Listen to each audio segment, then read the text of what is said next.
In the Silver Dragon dungeon, 2 guards stood watch over the main gate. Suddenly, footsteps wrapped in powerful energy approached. The guards turned around in fear, recognizing Her Majesty. She then ordered them to leave so she could speak with the prisoner alone. Thus, the Silver Dragon Queen, Rosweiss, appeared. She then asked the great hero how it felt to become a prisoner of the Dragon Clan. In response, the Dragon Hunter told her to just get it over with. However, the monarch found his request curious and asked if he truly desired that. Then she stepped closer, saying it wouldn't be that easy since he was such a handsome man. As she touched him, she suggested that adding a few more scars would make him perfect. The hero then shouted for her to stop humiliating him and kill him once and for all. Even so, the Silver Queen proposed that he join the Silver Dragon clan. With a smile, the prisoner challenged her by asking if she was worthy. The question filled the sovereign's eyes with surprise and fury. In a moment of rage, she struck him with a blow that shattered the chains around him. After the strike, the hero fell, coughing amidst the dust. Soon after, she pinned him to the ground with her foot, questioning how he dared to be rude. Mocking him, the woman told Leon Cosmo that his reputation as a hero no longer meant anything. With a smile, she even called him an ignorant loser, declaring that he would die there. Leon then replied that she had taken away his chance to leave a legacy for his descendants. Despite this, the queen found the idea interesting but assured him he would have no successor. With determination, the warrior shouted for her not to underestimate humans. In response, her tail wrapped tightly around his neck. Soon,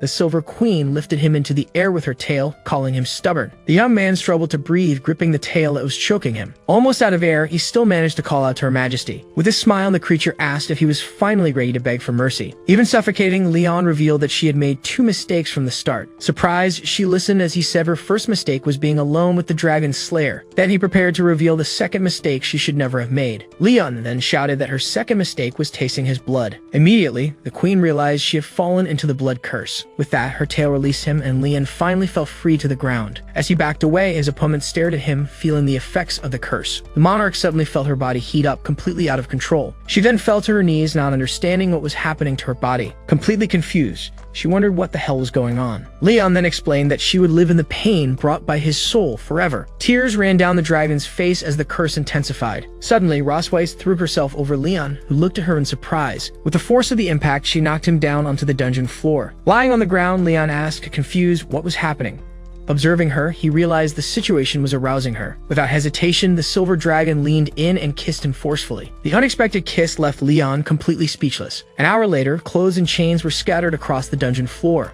Soon, the creature awoke with the effects of the curse still visible in her eyes. As she sat up, she looked around, confused, trying to understand what had happened. Furiously, she turned abruptly toward Leon, unable to believe the situation. Then she screamed, asking what he had done to her. Leon then explained that the blood curse creates a soul connection and that when he dies, he will feel endless pain. The sovereign called it absurd, questioning what had happened if the effect was only supposed to occur after his death. With that, the prisoner admitted that what happened was an accident as he hadn't expected that side effect. Immediately, she shouted furiously for him to shut up. Even so, Leon asked with a smile if dragons didn't follow the rule of monogamy. He then revealed that she could no longer have another mate or descendants, as the spell had exceeded his expectations. Then he teased her by reminding her that, just like him, she now would have no successor either. Filled with rage, the queen called him a bastard as energy crackled around her. Calmly, he asked if she wanted to kill him, stating that she didn't need to because he would die soon anyway. Finally, Leon declared that his curse was for her to live with hatred and pain forever. The dragoness remained silent, dressing herself while processing the situation. Then she asked how a human could take revenge in such a despicable way and still want to die. With her hand glowing with power, she called him a scoundrel, incredulous at his attitude. Then she struck him with magical energy directly in his chest. Leon Cosmo was once a legendary dragon-slaying hero. At just 5 years old, he killed a fierce dog and became the apprentice of a passing dragon slayer. At 10, he entered the Imperial Academy, graduating as the youngest and highest-ranked student in history. By the age of 15, he was already on the battlefield, slaying dragons and reclaiming territories for the Empire. Thus, he became known as the strongest dragon-slaying hero and humanity's only hope for victory. But everything changed when he became a prisoner of the Dragon Clan, and 2 years had passed since his capture. Suddenly, he woke up screaming, as if emerging from a long nightmare.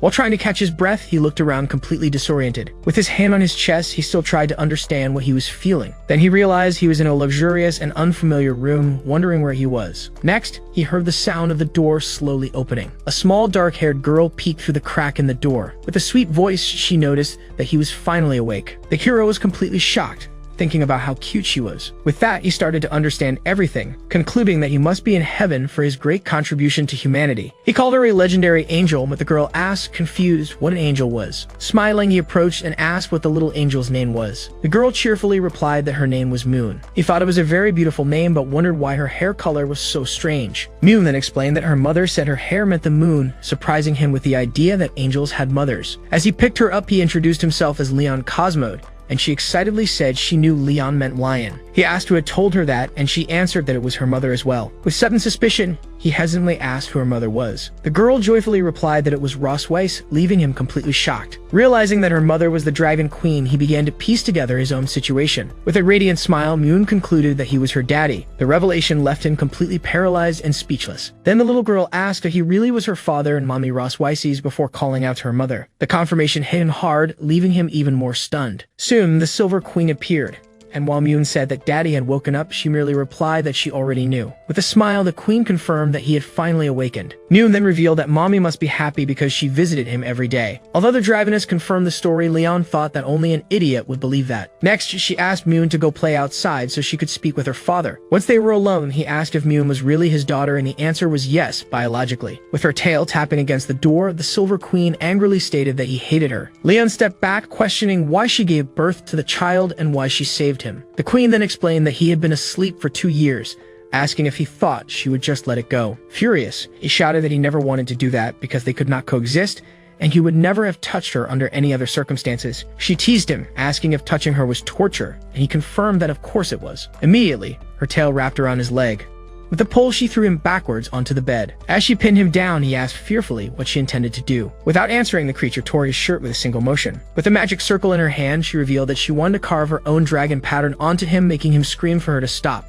She said that it would make him her prisoner and his greatest shame, as he would never be able to leave her. Then she mocked him, asking what his human comrades would think when they saw the dragon tattoo. As he felt the marks spreading, he asked why she had to go this far. The Sovereign approached, explaining that the dragon's concept of revenge was extreme and inhumane. With that, she declared that she wanted him to live with that shame and be severely humiliated by her forever. However, Leon felt something unexpected as the mark formed, because for the Queen, this was a great honor. Thus, she leaned over him and said it was time to begin his unbelievable revenge as a dragon. The scene begins in the Grand Silver Dragon Castle. Their two maids comment that the Queen is in a good mood because her husband has awakened from his coma. Hidden, the Dragon Slayer overhears the conversation and becomes irritated by the claim that he is that so-called husband. Then he remembers how the Silver Queen squeezed him for a whole day and night, nearly breaking his waist. With that, he firmly decides that he will not become her plaything and will escape. Soon, he observes the guards positioned at one of the castle gates. Thus, he realizes it is impossible to leave through there, as 4 dragons guard the passage. Even so, he finds the silence and the lack of guards strange compared to 2 years ago. Suddenly, something unexpected catches his attention on the other side of the wall. Right after, he finds a mysterious hole hidden in the grass and wonders how it got there. Looking inside, he suspects it could be a trap. Desperate, he ignores the risk and decides that the hole will be his only way out. As he enters the tunnel,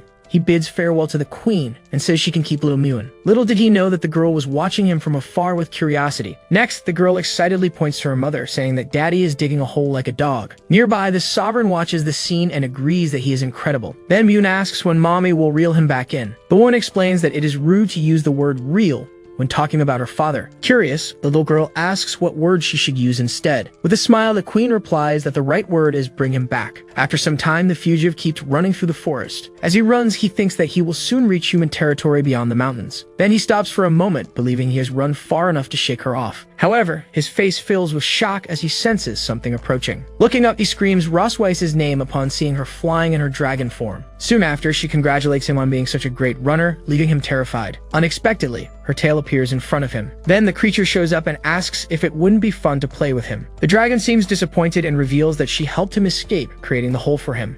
He admits that he suspected it was a trap, but he didn't expect her to catch up so fast. The winged figure asks if humans will still see him as a dragon slayer with that mark on his chest. He replies that he would rather start a new life as an ordinary person than be tortured by her. Annoyed, the dragon complains that he doesn't know how to appreciate her kindness and prepares to act. With a swift motion, the beast grabs him with her huge paw, leaving him scared. As Ross Weiss takes flight, he yells, asking where she is taking him, and she says she's helping him return. 3 hours later, the dragon flies over the night sky near the border town.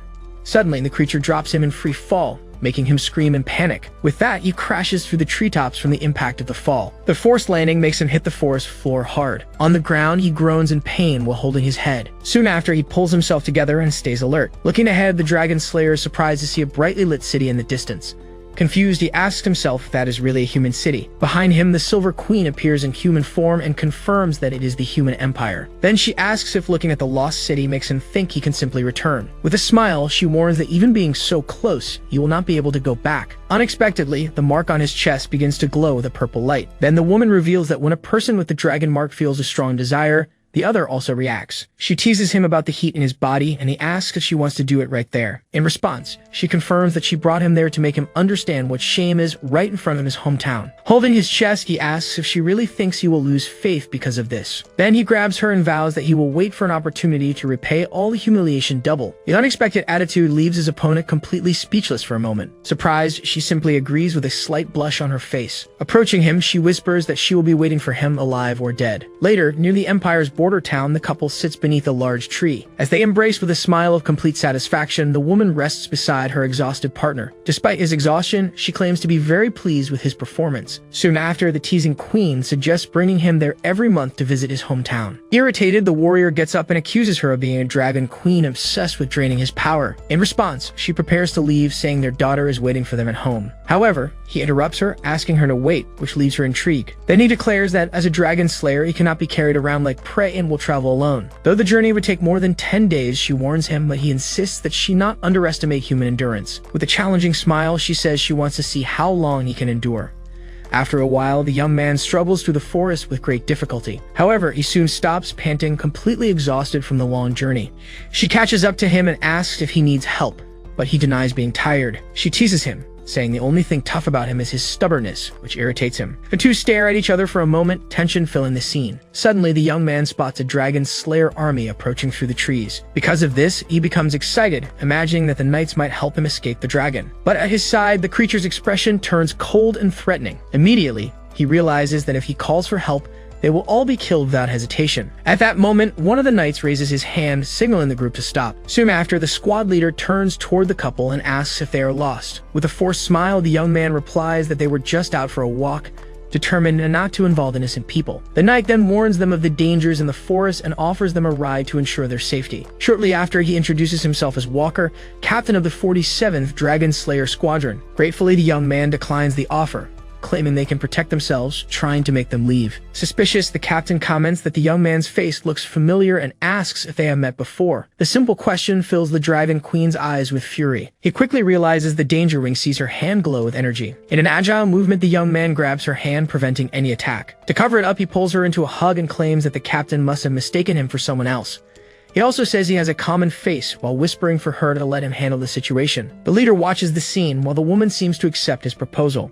With a laugh, the captain says goodbye, saying he won't interrupt their romance any further.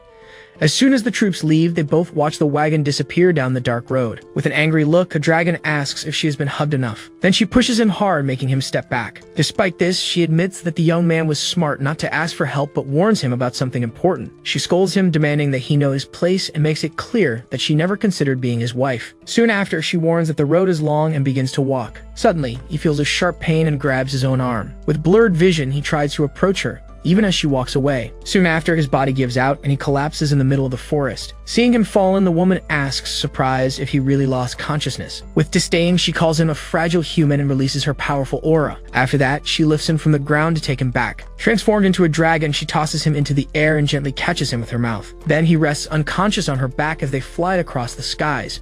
Flying beneath the starry sky, she decides to interpret his collapse as a plea for mercy. At dawn, the scene returns to the majestic silver dragon castle. Inside the castle, the warrior finally awakens in a comfortable bed. At his side, little Moon excitedly celebrates seeing her daddy awake. Confused, he asks how he ended up back there, and the girl replies that mommy brought him back. With that, he remembers being captured by the queen, feeling like prey. Next, his attention turns to a bandage on his injured hand. Proudly, the little girl reveals that she was the one who bandaged it for daddy. As he watches her, he reflects on how dragons are a fierce and violent race. Even so, he notices that the child shows no hostility and treats him as a father, perhaps because she is a hybrid. With a smile, the man pats her head and says she is amazing, making her happy. Soon after, he advises her not to grow up to be like her mother, which leaves her confused. Unexpectedly, Rosweiss herself appears at the door and asks what is wrong with being like her. Caught off guard, he denies saying anything as the woman approaches with a tray. The daughter then proudly tells her mother that she bandaged daddy's injury following her instructions. Without much emotion, the dragon comments that she should have done it anyway. The girl obediently responds while the father thinks about how strict her mother is. To talk privately,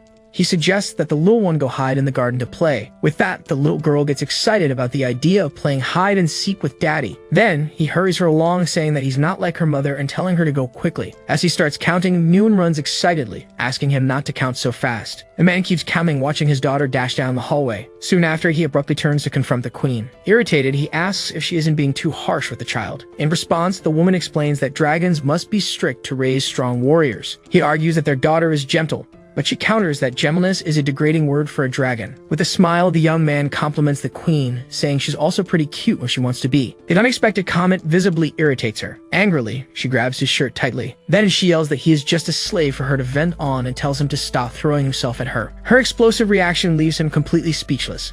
Rosweiss informs him that, as queen, she has duties and the task of caring for the child will be his. With a hug, she softens and says their daughter likes him very much.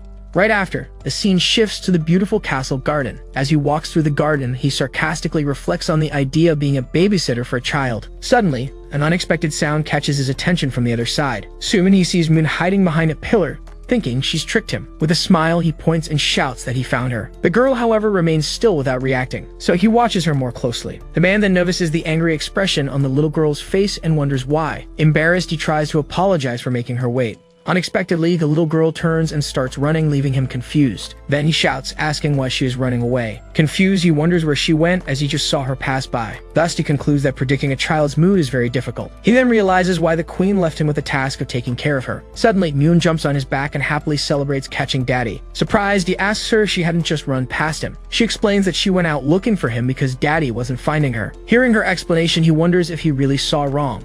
At that moment, Moon calls him to show something and he follows her, still confused. From afar, another little girl just watches the scene silently. Moments later, the water from the fountain gently trickled down the garden wall. Meanwhile, Moon hummed softly as she focused on her drawing. Behind her, her father watched with a calm smile on his face. He thought that having a daughter wasn't so bad and felt his soul being healed. Then he promised himself that he would help her escape from the Dragon Queen. Suddenly, the girl ran up to him, showing him the family portrait she had drawn. Looking at the drawing, the man was confused to see two children in it. So he asked about the second figure, and she answered that it was her sister. Completely shocked, he heard the revelation that Moon had a sister. In his mind, he realized that he hadn't hit just one target, but two with a single shot. With that, he remembered the girl he had seen in the garden and understood the reason for her anger. But the little one explained that her sister wasn't angry. She was just shy when she saw him. He reflected that it was normal for them not to be familiar since they had just met. Thus, he concluded that it was that woman's fault and decided he needed to confront her. Far away in the study, the queen was working at her desk. She then raised her gaze from her reading with a serious expression. At that moment, the man burst into the room, calling her name loudly. Unfazed, she calmly asked where Moon was. He replied that their daughter was playing with her sister and questioned when she would tell him that he had another daughter. With a slight smile, the dragon asked if he hadn't figured that out already. Right after, he thanked her for giving him 2 daughters, saying she had certainly worked hard. Then he promised to write her name on the family tree, which visibly irritated her. The queen then asked if he knew why she hadn't told him about the other daughter. He accused her of being jealous of his relationship with Moon and of hiding Noah on purpose. Surprised, the woman asked if he was really that eager to meet her. The warrior replied that he wanted to build a good relationship with his daughters, unlike the cold mother she was. With a challenging smile, the sovereign merely warned him not to regret it later. Later, sunlight streamed through the kitchen windows. Then he appeared holding a knife with a determined smile on his face. While chopping vegetables, he decided to win over his shy daughter with a delicious meal and make the queen regret it. He remembered making that stew often in the battalion as its sweet flavor was good for children. After tasting it, he proudly confirmed that his cooking skills hadn't gotten rusty. At that moment, he imagined that Noah would love the food, and he felt confident that the taste would win her over. Outside, 2 maids watched the kitchen scene with curiosity. They commented that the prince was a good dragon for cooking for his family even after recovering from illness. Suddenly, both were surprised to see Rosweiss arriving with the 2 daughters. The queen then dismissed the maids from dinner,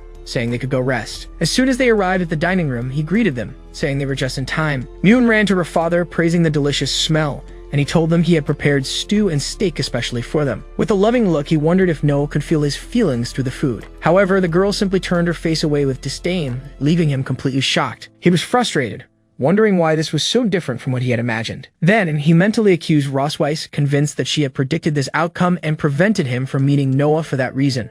Firmly, the woman instructed the daughter to formally introduce herself to her father. The girl then introduced herself as Noah K. Melf, daughter of the Silver Dragon Queen Rosweiss.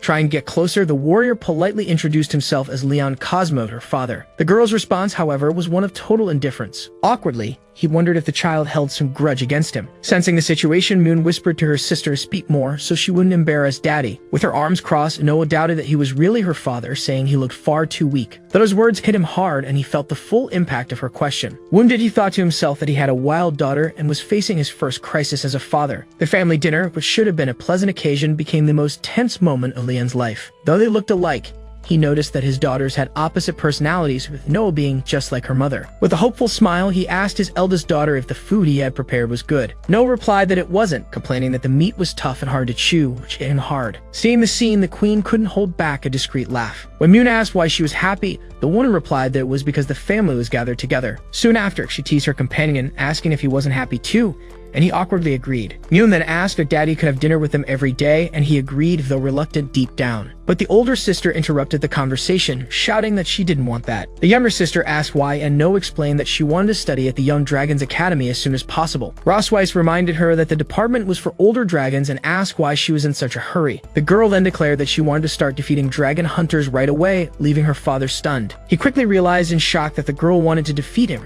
her own father. With that, he tried to warn her that those warriors were strong and that it would be dangerous for her. Noah snapped back, saying not to treat her like a child, while he thought that she truly was one. The queen agreed with her daughter's idea, saying that the sooner she learned, the faster she could fight. Then she challenged the man to give a reason to stop Noah from going to the school. Realizing that opposing them would only make his image worse, he decided to change tactics. So he reluctantly agreed, saying it was fine by him. At that moment, he understood Rosweiss's true intention. He pictured her as a giant monster, realizing that she was using their daughter to mentally attack him. While promising himself to get revenge, the woman declared that he would help Noah prepare for the exam in a month. Excited, the girl immediately agreed to her mother's orders. As soon as dinner ended, Moon happily showed off her full belly to her sister. After the girls left, he turned to Rosweiss and called her. Then he said they needed to wash the dishes, leaving her confused by the request. She replied that the servants would take care of that. He explained that the proper way to end a family dinner was for the couple to clean everything together. Whispering, he asked if she didn't want to create a harmonious family environment for their daughters, even if it was all a lie. Looking back, Rosweiss saw their youngest daughter watching them with eyes full of hope. Seeing the girl's gaze, the queen reluctantly agreed to the idea. Hearing her response, Moon excitedly offered to help too. Noah then firmly grabbed her sister's hand. Next, she pulled Moon away, saying that the girl was coming with her. With the two girls gone, the kitchen fell silent, leaving only the dirty dishes in the sink. Rosweiss turned to her companion and asked when he planned to start helping. With a confident smile, he asked if she had forgotten what he told her 2 years ago. He quickly reminded her of his warning never to be alone with a strong dragon hunter, which left her surprised. Suspicious, the queen asked what he was planning to do. He replied that unlike last time, he wouldn't let himself be manipulated by her. Furious, the woman attacked him with her tail, questioning if he thought he could escape. However, he easily blocked the strike with just his hand. He grabbed her tail and asked who said he wanted to escape. The queen let out a cry of surprise at the sudden and unexpected touch. The pull threw her off balance, making her fall to her knees, completely shocked. Then, the man revealed that he had read about the dragon tail's weakness, asking with a smile if she couldn't do anything now. Soon after, he approached and commented that dragons are always eager to conquer and control everything. Finally, he asked if they had ever been controlled themselves, leaving her completely speechless. Despite her heavy breathing, Rosweiss remained completely flushed on the floor. Right after, she demanded that he release her tail. In revenge, Leon reminded her how he had been humiliated purely for her pleasure. With that, he suggested they try something different, provoking a flood of insults from her. Quickly, the woman reacted, trying to break free. Meanwhile, two maids wondered whether the prince's night had finally ended. Soon after, they entered the kitchen, surprised by how clean it was, and questioned whether the prince was responsible. One of them smiled, enchanted by a perfectly clean dish. Through the crack in the door, the dragon silently watched their conversation. Immediately, he silenced her, warning that the maids could not see her in that situation. Right after, the kitchen door closed.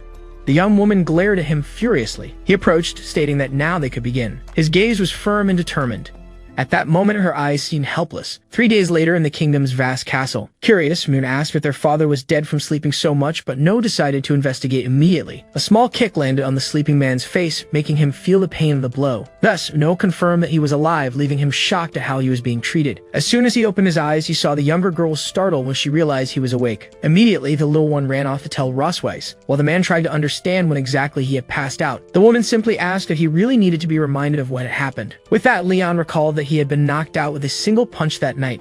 Sitting on the bed, he reflected that any ordinary person would have died from such cruelty. Even so, he admitted that she was very beautiful and didn't look her age. The girls then asked what was wrong, but No said he was only staring at their mother. Discreetly, Rosweiss knocked over a flower ornament on the vanity with her hand. The sudden movement made the warrior turn toward her. Then he picked up the delicate accessory. With a calm gesture, he placed the ornament in her hair, saying that it suited her very well. She then asked him how many women had heard that same line. The dragon replied that when he was a boy, he only knew how to take care of his uncle's donkey. Curious, Moon asked her father what a donkey was. He then described it as an animal with big ears that complains a lot, just like their mother. The comparison made the woman glare at him furiously. Soon after, she struck him with a strong punch to the stomach. The daughters asked if their father was okay, and he replied yes, still in pain. The matriarch then announced that he would teach the girls how to write, making him complain for not being consulted first. Moon celebrated the news, while No declared she could do it by herself. Soon after, both ran off to the library to find a pencil, and No chose the color purple. Alone with the dragon, Rosweiss informed him that her sister would be visiting and could not see the daughters. He then asked why, wondering if her family didn't want to meet them. With that, the woman explained that he was now Leon Cosmo, a dragon who had awakened after 2 years. Finally, she ordered him to memorize the surname in case he encountered her sister. He simply confirmed that he understood Her Majesty's orders. As he watched her leave, he wondered whether the queen truly believed he would obey her.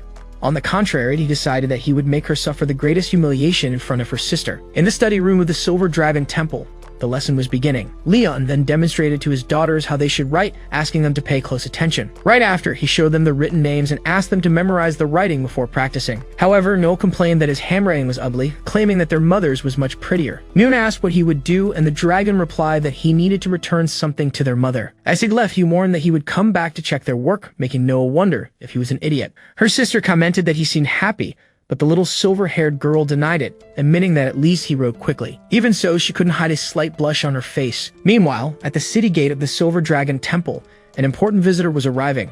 The newcomer was Isabel Melqui, Queen of the Red Dragons.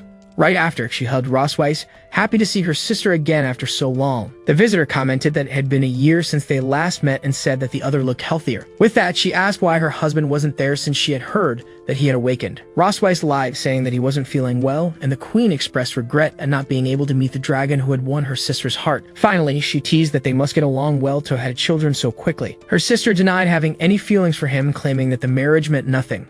Isabel simply remarked that she was still the same proud person as always. Then the hostess suggested they go to the garden to talk while they walked. From afar, the two walked side by side, holding each other closely. From a window, the prisoner watched them through a telescope, identifying Rosweiss's sister. With a determined look, he decided it was time to test the influence of the dragon mark. Meanwhile, Isabel spoke about the recent instability in the territory of the Fire Dragon King. Upon hearing this, Rosweiss remembered a name, Constantine, as the image of a fire dragon appeared in her mind. She asked if he hadn't disappeared, but her sister speculated that he might be trying to expand his territory. Suddenly, a mark on her chest glowed intensely, causing her a sharp jolt. At that exact moment, she felt a strange connection forming. Isabel asked if something had happened, but the warrior covered it up and asked her to continue the conversation. In her thoughts, she cursed Leon, knowing he was the cause of that feeling. Soon after, she suggested reinforcing the border defenses to prevent any incident. With that, she felt the dragon mark's effect growing stronger in her body. Her sister noticed that she was sweating and asked if she was feeling alright. Rosweiss then made up an excuse, saying she had to deal with an important matter and would return in 20 minutes. When Isabel offered to accompany her, she refused, saying it wasn't necessary. The queen figured it was the dragon mark,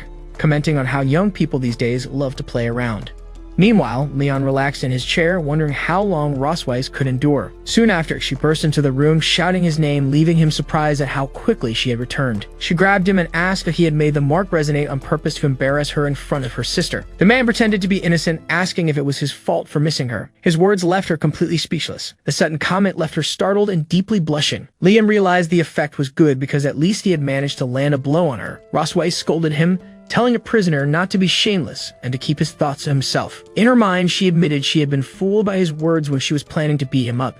She then warned him that he was spared this time, but the dragon merely teased her by making a face. Reflecting, he realized that with just one sentence, he left the woman speechless, proving the power of the dragon mark. However, he wondered why his heart pounded harder every time he thought about her. Immediately, he scolded himself, telling himself to stop thinking about such horrible things. Then he remembered that the girls were waiting for him while Moon wondered why he wasn't coming back. At the gates of the city of the Silver Dragon Temple, Rosweiss's sister says her farewell. With a wave, she announces that she is already leaving.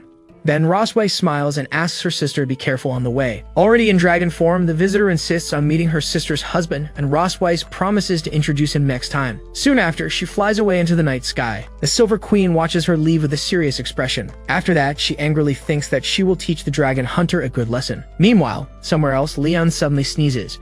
Reading a book, he wonders if the dragon woman is speaking ill of him. At that moment, he notices that Moon and Noah have already fallen asleep in bed. Carefully, he adjusts the blanket over them so they won't feel cold. Then he leaves the room silently so as not to wake them. As soon as he tries to leave, a hand slams the door shut in front of him. Rosweiss stops him from leaving while he asks if her sister has already gone. Irritated, she reminds him that they still have unfinished business today. The sovereign drags him down the hallway by force, ignoring the prisoner's desperate protests. Soon after, they arrive at the luxurious room of the Queen of the Silver Dragons. Then a wooden basin with hot water is placed on the floor. Leon then brings the water, asking what she needs it for. The woman replies that she is tired and orders him to help her wash her feet. The unexpected order leaves him completely astonished. Still, she insists that he obey, claiming it as punishment for what happened earlier. Reluctantly, the former hunter kneels, feeling humiliated to be serving a dragoness. As he holds the woman's foot, he wonders how many hunters she has already trampled. Rosweiss becomes confused, wondering why he is just standing there admiring her feet. Blushing, she questions herself he might have a foot fetish. Impatient, she demands that he put her foot in the water already. Then her feet are submerged in the basin of hot water. Suddenly, the queen screams that the water is too hot and kicks him in the face. From the impact, Leon is thrown backward. She accuses him of trying to take revenge with the excessively hot water. With a provocative smile, he reminds her that she was the one who asked for his help washing her feet. Rosweiss claims that he seems not to have learned his lesson. With her foot on his chest, she asks if he ever thought he would be trampled by a dragon. Then she wonders what would happen if she pressed a specific point.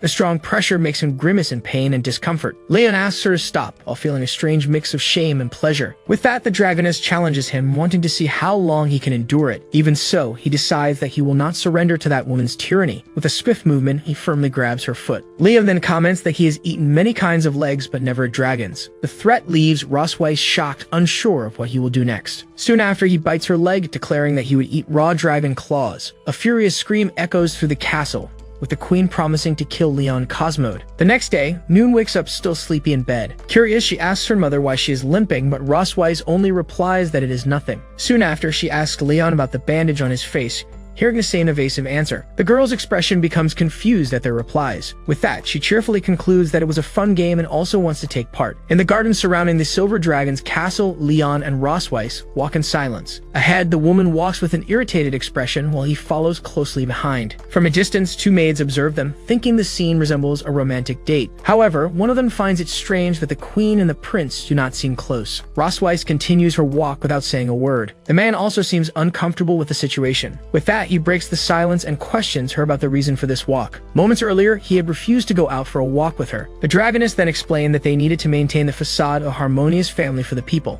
Back to the present, he thinks she's acting strangely and wonders what she is plotting. Hidden, Moon comments that her father is so slow that he doesn't even know how to hold her mother's hand. Determined, she decides she will help even with Noah trying to stop her. Without hesitation, she runs towards them, while her sister pleads for her to leave him alone. Suddenly, the little girl appears behind the couple, and Leon asks, surprised, how she got there. Moon then grabs one hand from each of them and joins the two together. Then, she explains that to take a walk, they need to hold hands. Hidden, the girls find the couple way too sweet, and No concludes that it is their mother who doesn't fit in. The man then reflects that he didn't expect holding hands would affect Rosweiss so much, thinking that she doesn't know how to get close to the girls. Then he comments that sometimes they call her mother, and Rosweiss asks if there's anything wrong with that. He explains that normally they would say mommy along with daddy, and the way they say it sounds distant. The Silver Queen becomes confused, questioning if there really is a big difference between the terms. With a smile, the hunter suggests they try to get the girls to call her mommy to feel closer. The suggestion leaves Rosweiss completely surprised and speechless. She then decides they will try that from now now on, and he complains about being pulled to walk faster. As they walk, Rosweiss asks if he misses home, saying she has something to ease his nostalgia. Then she leads him to a storage building located behind the mountain of the castle. Leon asks what kind of place it is, and she replies that she hasn't named it. As she unlocks the door, she says he can call it a storage room or a back room. As soon as the door opens, she states that the name doesn't matter. When they enter, Leon is impressed with the place and asks if it's a dragon's storeroom. Next, he notices a bracelet his grandmother gave him,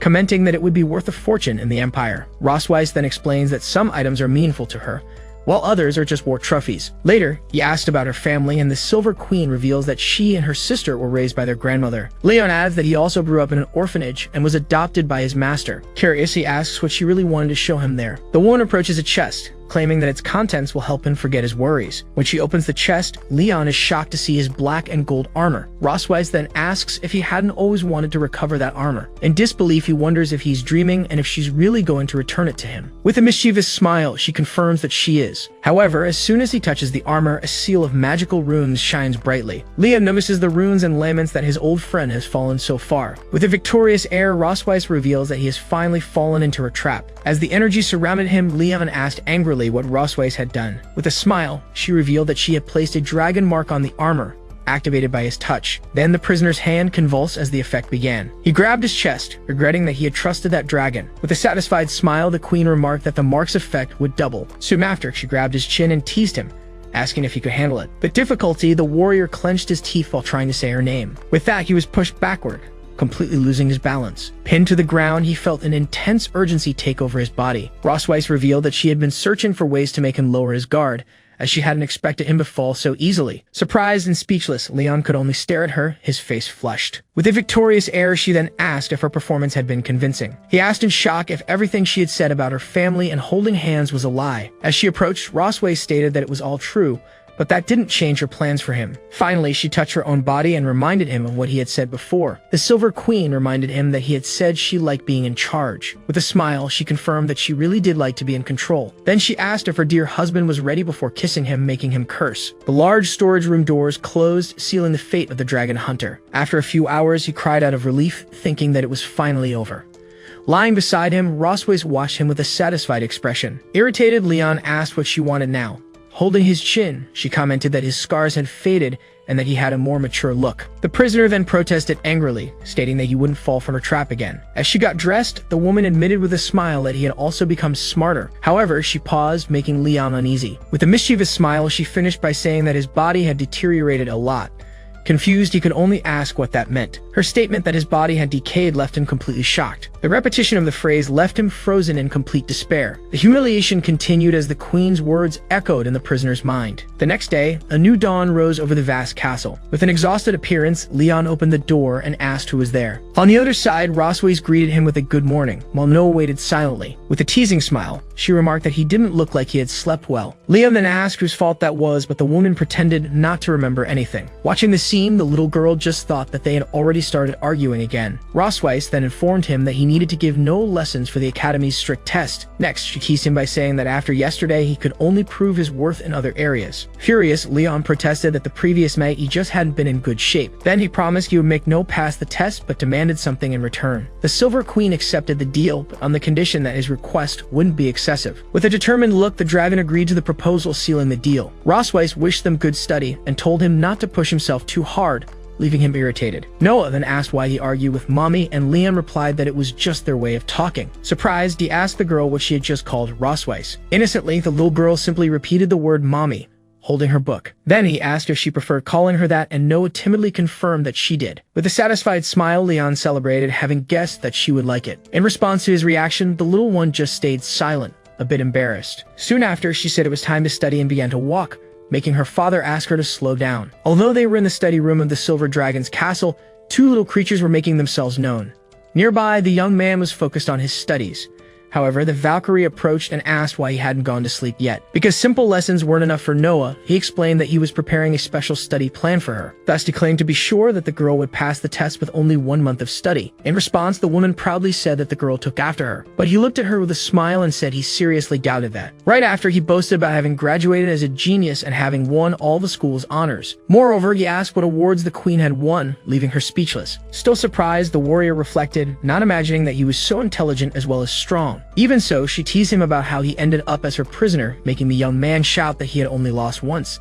As he lamented his misstep, the blonde mocked him, saying that the queen stepped on him. Then she noticed a plate of peppers on the table. Curious, she asked what he was going to do with them. So the young man replied that he had brought them from the kitchen to stay awake. However, she warned him that those were yellow peppers from the dragon clan and that he wouldn't handle them. Still, he ate the pepper, and his reaction was immediate. Soon, he screamed that it was way too spicy. With his mouth on fire, he started desperately searching for water in the room. Then the woman held his face to calm him down. Immediately, he was surprised and speechless at the unexpected touch. A little embarrassed, she explained that she thought her cold hands might make him feel better. With that, the young man noticed that her fingertips were cool and pleasant. Feeling the touch, he realized how soothing it was. Soon after, he thanked her, saying he was already feeling better, and she stepped back. After the moment passed, they were both visibly embarrassed. Finally, the Valkyrie ordered him to go to bed, warning him not to eat any more peppers. As he watched her leave, he thought that for a moment he had wanted her to touch his face more. But he quickly grew irritated, remembering that he had been tricked by that evil dragon. Even so, he returned to his books, determined to find a way to recover. Then he flipped through a book, dismissing the red dragon fruit and the Ling and Yu herb, until his eyes fixed on a page describing the dragon big force. With a smile, he realized that he had finally found what he needed. The next day, he informed the girl that he had already corrected her practice test. She then made a guess of 50 points.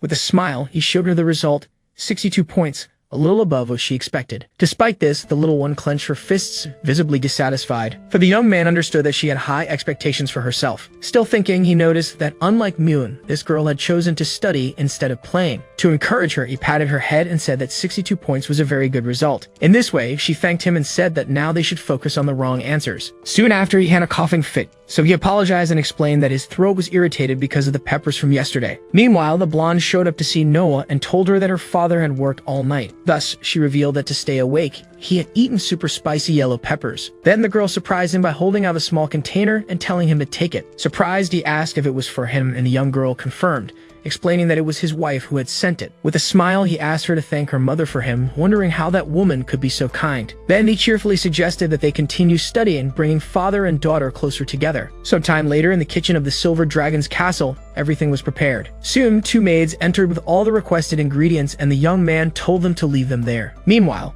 he thought to himself that he had asked for irrelevant items so they wouldn't guess his plan. Furthermore, he reflected that despite using common ingredients, the success rate of the potion was very low. First, he began the process by grinding and mixing all the necessary components. Then he added them in order into a pot to cook. Hours later, he was frustrated to realize that he had failed once again. He still regretted having followed the book's methods several times, always failing at the purification step. The separation method described using high heat could easily nullify the medicine. Therefore, he concluded that he needed a more effective way to separate the medicinal residues. At that moment, a lightning bolt cut through the sky outside. Sitting in a chair, he looked out the window and remarked that it was going to rain soon. However, when he looked again at the flash of light, he had a sudden idea. He remembered his alchemy teacher saying that electrolysis sometimes succeeded where fire failed. Excited, he decided to try distilling using his magic, but questioned its efficiency given his still limited power. Even so, he claimed to have enough control to use his magic precisely. Half an hour later, he held a small pill and celebrated his success. With a satisfied smile, he concluded that preparing dragon medicine was simple. Suddenly, his daughter appeared and asked what Daddy was doing. Immediately, he froze for a moment, surprised by her presence. Startled, he shouted her name when he noticed her. He tried to cover it up, but the little girl asked if Daddy was hiding candy. Quickly,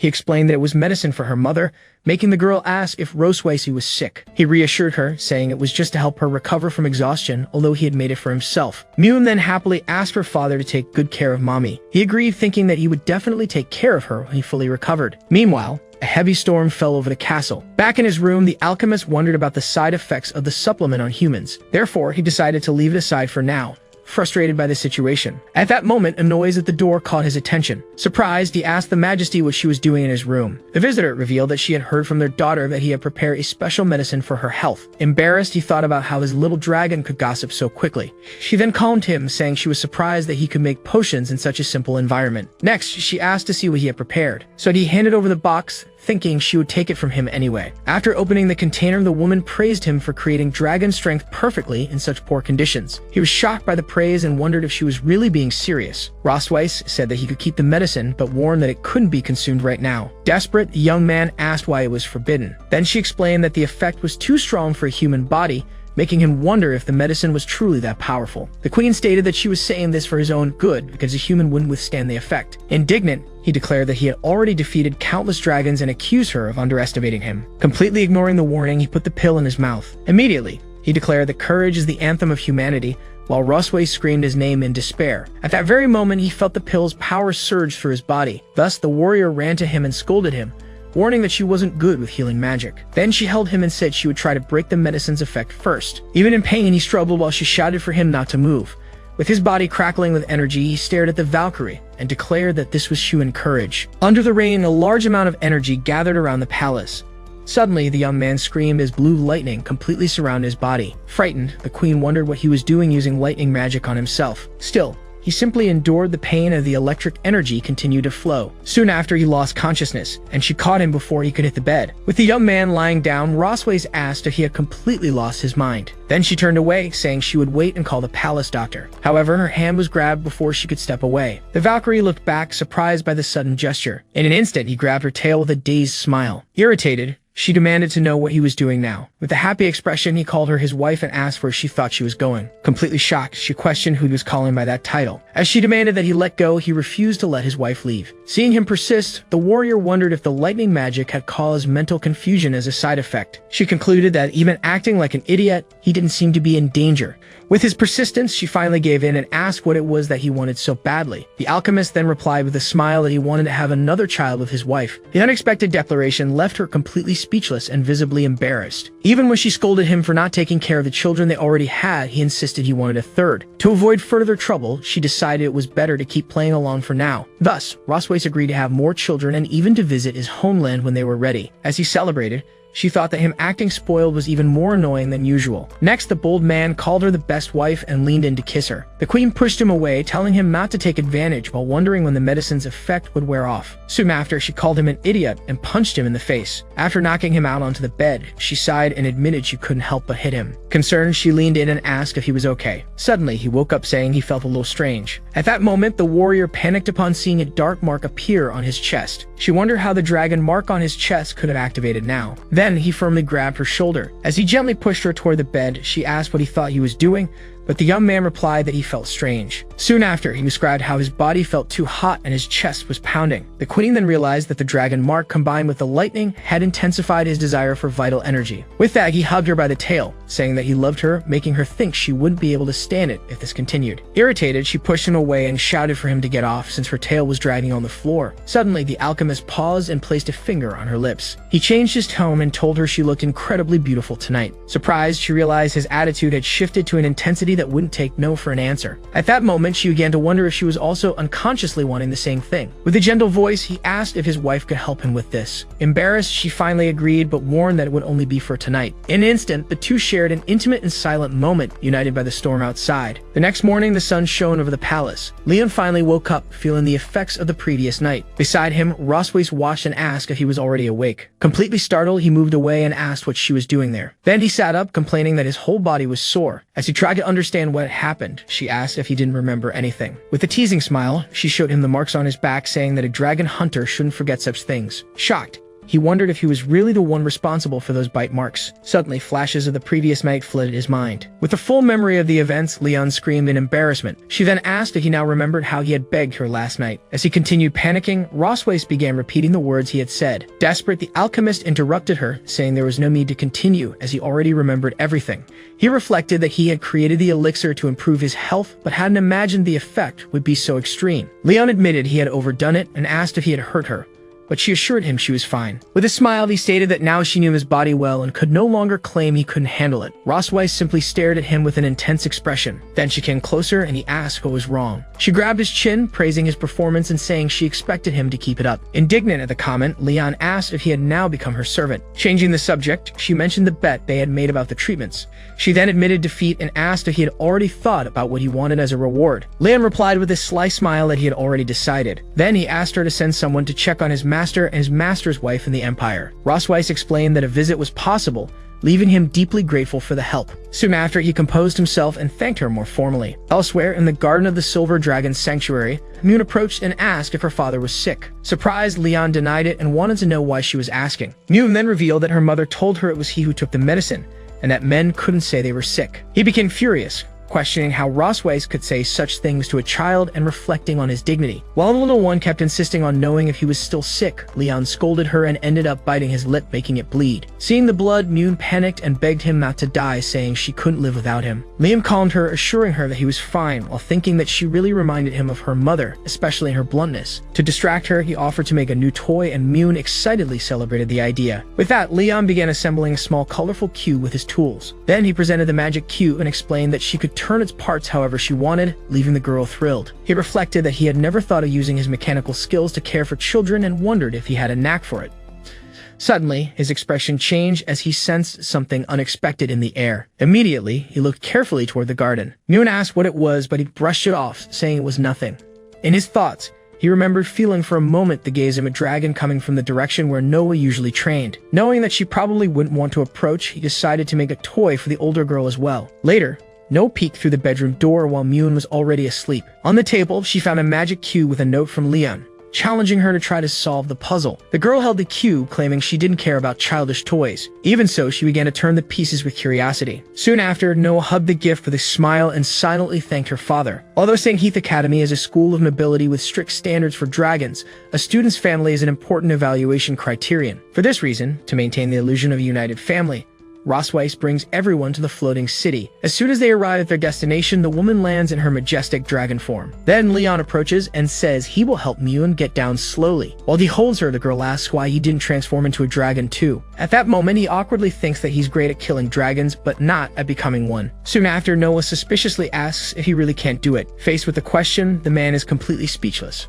So Rosweiss explains that his body still hasn't recovered enough to take on dragon form. Moved, Mune asks her father to get better soon, and he promises to try, though he thinks it's impossible. With the moment behind them, the family heads toward the city gates. Enchanted by the sight of so many dragons, the girl gets excited, but her sister tells her not to walk so fast. At that moment, Leon starts to visibly tremble. Noticing his reaction, Rosweiss comments that it's the first time he's seen so many dragons since he woke up. With a teasing smile, she asks if he's afraid. However, he denies it and says that, in fact, he's very excited. His eyes shine as he thinks that the streets are full of prizes and that he's going to get rich. In this way, the woman realizes that she worried for nothing, while he's already calculating his profits. Soon after, the bell of a photo studio door rings. An attendant welcomes them, greeting the Silver Dragon Queen and her family. As they enter, Mune excitedly points to the many dragon photos on the wall. Curious, Leon then asks why Rosweiss had to come in person, since kings command their own clans. After hearing her explanation, he teases her by saying that her title isn't worth that much. Irritated,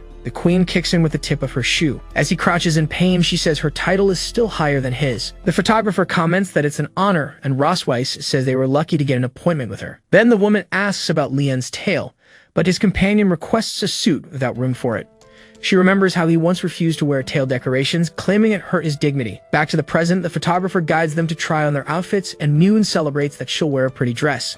Sometime later, the girl and Noah appear in their new dresses. Right after, Leon shows up wearing an elegant white suit. Delighted, Mune immediately praises her father, saying he looks very handsome. The photographer comments that the suit suits him well, and the man recalls that the last time he wore one was at graduation. With a smile, he turns and asks Noah's opinion. Embarrassed, the girl agrees that he looks handsome. He then compliments his daughter's dresses, saying they look adorable too. At that moment, the curtain of the nearby fitting room opens. As soon as Rosweiss appears in a black dress, Mune exclaims that Mom looks beautiful. Seeing her, Leon is surprised and completely speechless. When she asks what's wrong, he awkwardly replies that the dress suits her. The woman suggests that he would look better with a tail, but the man immediately refuses the idea. Soon the girls call their parents, asking them to come quickly. Faced with this, the photographer announces that it's time for the photo and asks the couple to come closer. Reluctantly, the two move closer for the photograph. The photographer then asks them both to smile and begins the countdown for the picture. Soon, the family photos are revealed, showing all of them posing together. Upon seeing the images, the professional praises the couple, saying they really look like they belong together. Finally, the photographer informed them that the photos would take 6 hours and suggested the family enjoy a stroll through the city. As they left, everyone said goodbye to the photographer at the studio door. While walking down the street, Mune called her sister over to look at a stall. Surprised, Rosweiss commented that she was going shopping with her partner, who explained that it was to relax before Noah's test. Soon, the girls became enchanted with the prizes at a game booth. Suddenly, a nearby noise startled the couple. The booth owner encouraged the children, saying they could hit the target if they kept trying. Observing, Leon noticed there were shooting games at the booth, and Moon excitedly called for him. After seeing Noah lose, he thought that the game was designed so the owner would always make money. Rosweiss then explained that the game was difficult for the girl because it used traces of magical energy. At that moment, the owner offered the couple a chance to play and win a teddy bear for their daughters. Faced with this, the hunter turned and asked the girls if they really wanted the prize. The two vehemently denied it, but he understood that their answer actually meant yes. Without hesitation, he asked for 10 shots from the owner, warning that Rosweiss would be the one paying. Holding the gun, he thanked her and commented that he hadn't held one since Hunter Academy. With a quick shot, he hit the target dead center. Meanwhile, the booth owner thought he had adjusted the gun so that no one could win. To his surprise, all the targets were hit in a perfect sequence. Leon celebrated his own luck, while the man muttered that it was impossible. New shouted that her dad was amazing, and his companion admitted that he wasn't half bad. The owner then handed over the prize to the winner, who thanked him with a victorious smile. Then, he gave the teddy bears to his daughters, who thanked him excitedly. Rosweiss watched the scene and thought that when he truly dedicated himself, he had a certain charm. Soon, the young man noticed her gaze and wondered why she was staring at him. Nearby, a little girl asked her mother for a teddy bear too. Shortly after, Rosweiss found herself holding a giant teddy bear in surprise. Seeing the scene, Leon laughed at the vendor's frustration and, excited, asked the boss for 10 more shots. Despite a warning not to waste time, he replied that he was there to have fun with his daughters. The hunter asked if she didn't like it, and the woman replied that she didn't want one, but he insisted that he couldn't leave her empty-handed. Even though she thought the bears were useless, she admitted to herself that they were cute. Holding a teddy bear, Rosweiss asked him to come to her room after dinner. With the unexpected invitation, Leon was completely shocked. Later, the castle lit up, setting the stage for the encounter. As he walked down the corridor, he concluded that he had been summoned for an intimate moment. Even so, he pondered that if he went, he would suffer for a night, but if he didn't, the suffering would last all week. Determined, he decided to face her and ran toward the bedroom door. To his surprise, he noticed the door was unlocked. Cautiously, he entered the room and called for Rosweiss. Upon hearing the sound of water coming from the bathroom, he deduced that she was taking a bath. Looking at the door, he noticed her silhouette through the glass. With his heart racing, he convinced himself that they were really going to have a night together. Then he tried to compose himself to control his own anxiety. Soon after, he peeked curiously as the bathroom door opened. Rosweiss then appeared wearing a nightgown and invited him to begin. Desperate, Leon realized that she planned to drain all of his energy again. Right at the start, Rosweiss asked Leon whether he preferred to do it in the living room or on the balcony. In response, he said that the balcony would be embarrassing if someone saw them. With that, she agreed on the living room, stating that the place didn't matter. Liam then closed his eyes and took a deep breath, preparing himself for whatever was coming. Next, he shouted that he was ready to begin. Suddenly, he threw himself onto the sofa, making her question what he was doing. Lying down, the hunter asked in confusion if this wasn't what she wanted. Rosweiss then teased him, saying that he certainly seemed eager, but it would have to wait for another time. As he sat up, he asked what the scroll she was holding was. She revealed that it was St. Hit's Academy's test to assess the couple's habits and personality. She then explained that they needed to align their answers to avoid harming No's evaluation. Leon read the paper and questioned whether this wasn't just a silly compatibility game for couples. He then asked what her favorite color was, and while Rosweiss answered black, he said his was silver. Afterward, they exchanged papers to check their answers. Immediately, they both exclaimed in embarrassment that it was all just a coincidence. The woman then suggested they test how much they knew about each other, and he agreed. A short time later, Leon announced that he had already finished his part of the test. When they compared results, he boasted that his score was higher than hers. In her thoughts, Rosweiss was impressed by the details he got right, such as the comfort of her tail. However, she noticed that his mistakes were only when he tried to guess her thoughts. For that reason, she reflected that the mistakes were normal since she never opened up to anyone. Given the situation, she considered that maybe she could open up a little more to her partner. Meanwhile, he noticed that she was staring at him and wondered if it was because of anger over the score. To break the silence, he laughed and reassured her, saying it was hard to get a high score with so little time spent together. Right after, he stated that for No's sake, they needed to try to understand each other a bit more. Upon hearing this, Rosweiss was completely flustered. Next, she hit him and told him to stop stalling and write down the correct answers already. Then they argued about the answer to the disappointment question, with her expecting him to use his dragon strength another time. A week later, Leon celebrated their new average while Rosweiss slept in his lap. Satisfied with the result, he then said goodbye so he could leave. As he stood up, she grabbed his clothes and asked him to wait. Then, she invited him to take a bath in her bathtub before leaving. Leon then asked, surprised, if she really wanted him to bathe in her room. Without giving him time to think, Rosweiss pushed him toward the bathroom, telling him to go already. In the bathroom, he wondered why she was so insistent and whether she was planning something. However, he concluded that she was probably just tense because of the test. With that, he decided to simply enjoy the moment and got into the bathtub. Soon after, he relaxed in the hot water, thinking it felt great. Suddenly, he was startled to see Rosweiss entering the bathroom, wearing only a towel. She approached and said she had accumulated a lot of stress and wanted to relieve it now. Upon hearing that, he thought to himself and he already knew this was going to happen. Soon, he shouted for her to find another way to relieve her tension and not dump it on him. With a smile, Rosweiss replied that transferring the stress onto him was the only way to relax. As she entered the bathtub, she teased him, asking if he hadn't come there with the same thought. Faced with the question, Leon had nothing to say and admitted that he had no arguments. Finally, she warned him that he wouldn't escape and should surrender to his fate. At last, the day of the entrance exam at St. Hist Academy arrived. Upon arriving, Leon was impressed by the grandeur of the place. Standing at the entrance, he and Rosweiss grew serious for a moment. Then the hunter quietly teased her about the stress therapy from the night before. Irritated, his companion cursed him softly, but he just laughed and called her to go inside. Once inside, they both observed the crests of the great families. Soon, a receptionist called for No Cosmo Milkway from the Silver Dragon tribe. The woman was surprised when she checked her clipboard and confirmed that the girl was only 1 year and 3 months old.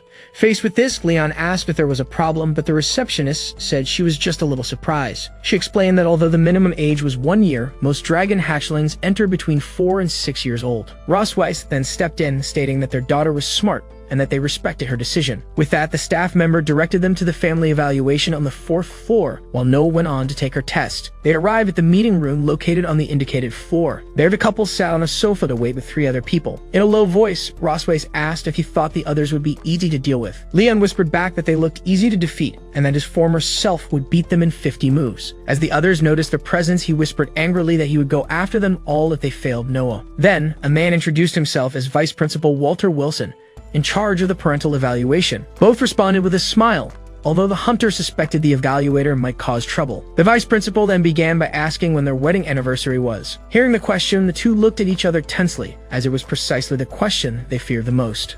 In a flashback, Rosweiss worried about how to answer since they weren't actually married, and Leon suggested using a memorable date. She then began to recite the agreed-upon date, the year 1733 of the creation era. Together, they answered with a smile that it was on May 25th, the day they met in the dungeon. The vice principal commented on how fast the marriage and pregnancy happened, and the hunter made up a story about love at first sight. Then the evaluator asked if they had discovered any flaws or bad habits in each other. To sound more convincing, Leon said yes, while Rosweiss said no, as they had agreed. Pressed to explain, Leon began to say that sometimes he felt he wasn't very important at home. Even so, he continued, praising Rosweiss for being highly efficient and taking care of everything perfectly. However, he admitted that she built up stress, and that he wished to help more, finishing with a mental plea for her to stop taking it out on him. During the interview, the lady asked the dragoness what her husband's most charming qualities were. Rosweiss then described him as handsome, intelligent, and responsible, listing several of his traits. He listened with a forced smile, not knowing whether he was being genuinely praised or just mocked. Then she took his hand and told him not to overdo things. Moments later, she squeezed tightly, making him feel a bit of pain. Seeing the scene, the interviewers concluded that the two were a deeply in-love couple. The interview continued in a pleasant atmosphere among everyone in the room. To finish, the evaluator proposed that they ask each other one final question. Rosweiss smiled and said she had no questions, as she already knew everything about her partner. Then the evaluator turned to the hunter, who wondered how to end the evaluation quickly. Leon surprised everyone by asking if she liked the teddy bear he had given her. The unexpected question left Rosweiss confused, not understanding his reason for asking it. With a flushed face, she timidly admitted that she liked the gift very much. Satisfied, he smiled and said he had no more questions to ask. Thus, the evaluator concluded the assessment and thanked the couple for their cooperation. A few days later, a messenger dragon flew in through the window and Mew announced that the message had arrived. Anxiously, everyone gathered around the table as Leon prepared to open the scroll. The letter revealed that Noah had passed the evaluation and should attend the admission ceremony. As the sister celebrated her success, the parents looked at the result in surprise. Then Mew hugged her sister, saying that she and their parents were amazing. Rosweiss thanked her partner, but he replied that there was no need, as Noah had done it all herself and was his daughter. With a smile, the woman announced a banquet and said he would help so he wouldn't feel unimportant, making him call her petty and spiteful. And so the day of the entrance ceremony at St. Hist Academy finally arrived. On stage, the headmaster welcomed the new students, congratulating them on their acceptance. Meanwhile, the audience of families and students listened attentively to the speech. Soon, the headmaster announced that the first-ranked student, Noah K. Melkavit, and her family would come up on stage. Excited, Mew cheered when she learned that her parents and sister would be giving a speech. Then Leon, Rosweiss, and little Noah walked toward the podium. On the way, the father recalled how, an hour ago, he had been informed about the unexpected speech. Once on stage, he accepted that he had no choice but to face the sudden situation. The headmaster then asked the student if she had any advice or feelings she wanted to share. At first, the girl said that her mother, a powerful dragon, always supported and inspired her to be strong. Then she thanked her sister for always being by her side, making Moon very happy. Curious, the man wondered if his daughter would mention him in her speech too. Lastly, the young girl thanked her father, who had stayed up countless nights to help her study. Hearing her words, he was visibly moved. The speaker then ended her speech with a simple word of thanks. Afterward, the headmaster suggested that Leon kiss Noah to show his fatherly love. Panicking, the man wondered if the headmaster wanted to turn the ceremony into his execution. In his mind, he remembered that just a month ago, the girl wouldn't even let him touch her. Whispering, he suggested they could just hug to avoid too much effort. However, the girl insisted that he kiss her already and get it over with. Surprised by her response, the father was shocked for a moment. Since she insisted, he then kissed her on the forehead. In the audience, Mew shouted that she wanted to kiss her sister too, but the maid stopped her from running up. Beside them, Rosways was relieved that the suggestion hadn't been directed at her. With that, the headmaster praised the Melkody family for showing what a true family relationship looked like. Right after, he asked how Liam could forget his wife after kissing his daughter. Irritated, the man thought that the headmaster had crossed the line, wishing he had confronted him during the evaluation. But looking at Noah, he concluded that he couldn't be shaken by something so small on such an important day. Then Leon turned to Rosweiss with a smile and reminded her that they were the most harmonious family. His wife whispered back, incredulous, but he replied that he had no choice with the girls watching them. Rosweiss wondered how her husband could stay so calm, since she herself was extremely nervous about getting close. Putting her embarrassment aside, she decided to just kiss him once and for all. But he simply gave her a quick kiss on the cheek and immediately stepped back. The unexpected gesture left her completely surprised and speechless. As she touched her face, she kept processing what had just happened. Liam turned to the audience and thanked them, even as the crowd asked for another kiss. Whispering to Rosweiss, he admitted that now he felt relieved. The woman realized she had been used and angrily thought she would make him pay if they weren't in public. The headmaster then thanked the family and dismissed them so they could rest. Outside, everyone said their goodbyes, and Rosweiss told her daughter that she would pick her up on the weekend. In a hug, Mew asked her sister not to forget about her, and Noah reassured her. Leon advised her to eat, study, and take care of herself, but the young girl replied that she was no longer a child. With that, he revealed that he was only passing on the advice his wife had been too shy to give. In a more serious tone, the father instructed her to fight back if she was ever bullied, assuring her that she would have his support. The girl asked if he had ever done that, and Leon explained that he always got beaten by her grandfather whenever he fought. But he reassured her, saying that unlike her grandfather, he wouldn't hit her over such things. Noah understood the lesson and clenched her fists, showing her determination. Later, in the office of the Queen of the Silver Dragon Temple, light filled the room. Meanwhile, Rosweiss was reading about the blood spell, a forbidden magic that sacrifices the caster's life. As she reflected, she realized that with a small modification, the spell could be turned into a useful resource. Suddenly, the door opened, and she was surprised to see that someone had already returned. Shirley, her trusted handmaiden, knelt and greeted her as Majesty. The sovereign then asked about the investigation, and Shirley regretfully reported that she hadn't found the whereabouts of Tiger Lawrence and his wife. Questioning their disappearance, Rosweiss was told that they had carefully erased their tracks. Faced with this, Rosweiss concluded that Leon's master didn't seem to be just a simple farmer as he claimed. For that reason, she ordered her servant to continue the investigation and report any new findings. Moments later, the hunter was attacking as he trained with a staff. He encouraged Little Mew to strike downward with all her strength. The girl then unleashed several movements at once, leaving her father surprised. From a distance, Rosweiss watched the two of them training. As soon as the girl saw her mother, she called out joyfully. The man then asked if she had finished patrolling, and the answer was yes. Next, Rosweiss asked if her daughter had behaved well with her father, and the child confirmed that she had been very obedient. Soon after, she announced that they would have steak for dinner and told the girl to change her clothes first. Noon was very excited because she loved steak. Quickly, the maid took her away, while the little one left singing happily about dinner. After the child left, the queen turned to speak with her husband. Suddenly, he pointed the branch he had been using for training at her face. She then asked if he had finally decided to attack her, reminding him that would be treason. Leon replied that it was just a branch and questioned whether she seriously called that a weapon. Even so, the woman countered that in his hands as the strongest hunter, even a branch would be a deadly weapon. The man simply turned his face and sighed in response. Soon after, he asked her to give him a proper compliment without sarcasm, but her response was a flat refusal. Admitting his intention, he said he just wanted to scare her, while Rosways doubted that a branch could hurt her in her current state. At another moment, she mentioned that Noah had written a letter saying everything was fine at the academy. Liam thought that wasn't much, but his companion explained that it was rare for their daughter to write to reassure them. With that, he agreed and commented that in that way the girl was very much like her mother. Rosways gave him a serious look, about to say something. Then she commented that despite his serious face, he was kind and that their daughter admired him greatly for his strength. She explained that in the girl's mind, he was like an exemplary student she needed to surpass at the academy. Liam smiled with relief, as until then, he thought his daughter only saw him as a weak bookworm. With that, Rosways revealed that Noah often visited him when he was unconscious, and he laughed at her stubbornness. She continued, remembering that when their daughters were babies, only their father could calm them down. The memory showed Leon sleeping peacefully with the two little ones by his side. Even so, he admitted that the idea of blood ties still felt somewhat distant to him. Soon after, he recalled his childhood as an orphan, never understanding what a family truly was. At age 5, his master and the master's wife adopted him, treating him like a son. For the first time, he had the idea of a home, though sometimes he felt a void when he saw other families. At that time, he believed everything would be perfect if his masters were his real parents. His master then comforted him, saying that in the future, he would become a father too. She explained that there would be people for him to love and protect, a family united by bonds of blood. With that memory, Leon reinforced his resolve, understanding that they were his most precious family. Rosways pulled him from his thoughts, saying it was time to go home. He thanked her for the information and suggested they move on. Then the woman moved her foot toward her shoe on the floor. Seeing his hesitation, she asked him to help her put on her shoes as a form of gratitude. Liam was completely confused by such an unexpected request. Despite Rosways' insistence, Leon refused to help her put on her shoes. He complained that washing her feet had already been humiliating enough, and he didn't intend to lose his dignity further.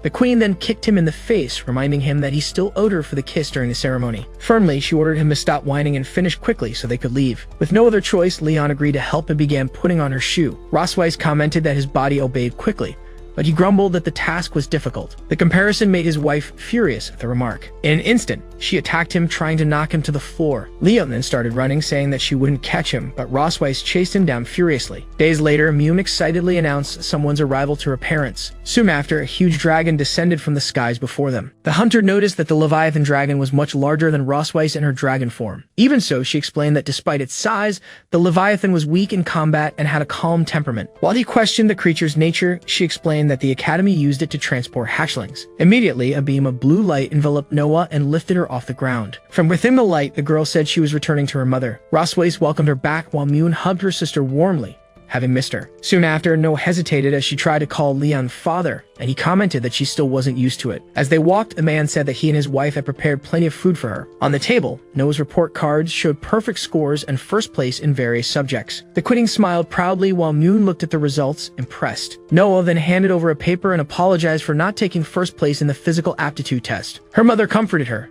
saying there was no need to apologize, while her sister insisted that she was the best. Seeing the scene, Leon thought he needed to step in, as one daughter couldn't express herself well and the other exaggerated. So he analyzed the test and said it was normal for her to have less endurance than older dragons. He then pointed out on the paper that she had the highest win rate in the class, excelling in strategy. Noah whispered that she heard her mother always had perfect scores in school. To reassure her, Leon revealed that he wasn't first in his class when he started either, but got there through hard work. He encouraged her not to get discouraged, knowing she could do even better, and Mune agreed. Mune then asked who would win if their father, being so strong, fought against their mother, leaving both parents surprised. Simultaneously, the couple confidently answered that they would win the fight. Immediately afterward, they glared at each other, questioning each other's answer. Leon bragged that no one could beat him in combat training, clearly claiming to be the strongest. With disdain, Rosways stated that she would defeat him no matter what, even if he had won more awards. The hunter teased that she married him because she lost to him, but his wife retorted that it was the other way around, and that's why they had children. With that, he challenged her to settle the dispute outside, something he had wanted for a long time. As Mune asked if they were going to fight, Noah decided that they should follow and watch them. Soon after, the couple stretched in preparation for battle while the daughters watched, seated nearby. Mune expressed her curiosity about who would win, and her sister explained that watching veterans train improved their skills. Rosways then teased her husband, questioning if his body had recovered enough for a fight. Leon replied that he didn't care, as it was a rare chance to fight the Silver Dragon Queen. Seeing her partner's determination, Rosways suggested they make a bet, leaving him curious. She proposed that if he won, she wouldn't touch him for a month, but if she won, he would grant her a wish. The hunter thought for a moment, considering the possibility of winning the bet. He immediately imagined that he could take a month of vacation, something normally unthinkable. Excited by the possibility, Leon pointed at her and accepted the bet. Then the two stared at each other with challenging smiles, ready to begin the fight. Liam and Rosweisi took their positions in silence, facing each other. Meanwhile, Moon watched excitedly, eating popcorn from the bench. Suddenly, her excitement made her cup of juice fall to the ground. The sudden noise startled the couple, interrupting their focus. While Moon lamented the spilled juice, Noah urged them to hurry up and start already. At her call, the hunter took the initiative and charged forward with a punch wrapped in blue energy. However, the queen blocked the blow with ease, using only one hand. Immediately, she counterattacked with a quick strike from her tail. Liam managed to dodge the attack with a backflip, barely escaping. Supporting himself on the ground with one hand, he launched himself into a new attack. He then delivered a powerful kick, which was blocked by the opponent's arm. Even though it was defended, the force of the strike pushed her back several meters. She concluded that she was at a disadvantage in close combat and needed some distance. Noticing her intention as she stepped back and unleashed magical energy, he kept a close watch. The woman then declared that the method didn't matter as long as she won while preparing a ranged attack. With that, Rosweis unleashed a blast of energy, which the hunter dodged easily. Moon worried that her father might lose, but her sister explained that each one was using their best strategy. With that analysis, the younger girl concluded that their mother wasn't confident in close combat. Impressed, she praised her sister, who said she had learned it in class from the teacher.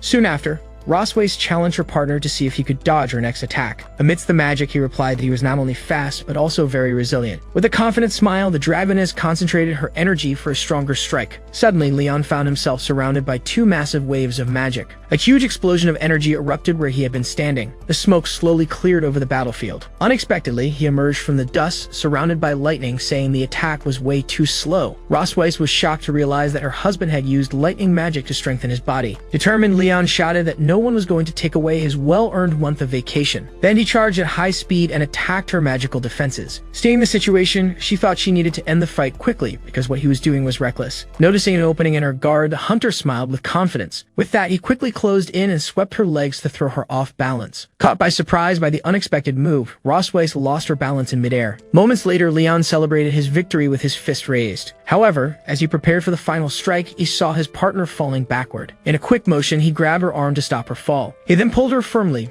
bringing her back close to him. Thus, Leon held her in his arms, bringing the battle to a halt. As the two stared at each other, embarrassed, she softly whispered his name. Suddenly, he panicked when he felt a dragon flame ignite in his chest. The man screamed in desperation, saying that it was burning him. Confused, he looked down, not understanding what had happened. Rosweis then scolded him for getting distracted in the middle of the battle as the flame faded away. Soon after, the daughters approached, and Moon asked who had won the fight after all. Leon sighed and admitted that because he let his guard down, he lost. His wife admitted that he was strong for fighting without his equipment, but he boasted that he would beat her at full power. With a victorious smile, she reminded him that since he admitted defeat, he shouldn't forget their bet. Remembering the deal, he collapsed to the ground in despair, realizing he had forgotten that part. The girls then asked if their father had died, but Rosweis reassured them, saying that he had just overdone it and would be fine soon. At night, in the children's room of the Silver Dragon's sanctuary, Leon said his goodbyes. He then asked Noah to take care of Moon and instructed the youngest to behave well. Soon after, he became emotional and expressed his concern about leaving his daughters alone.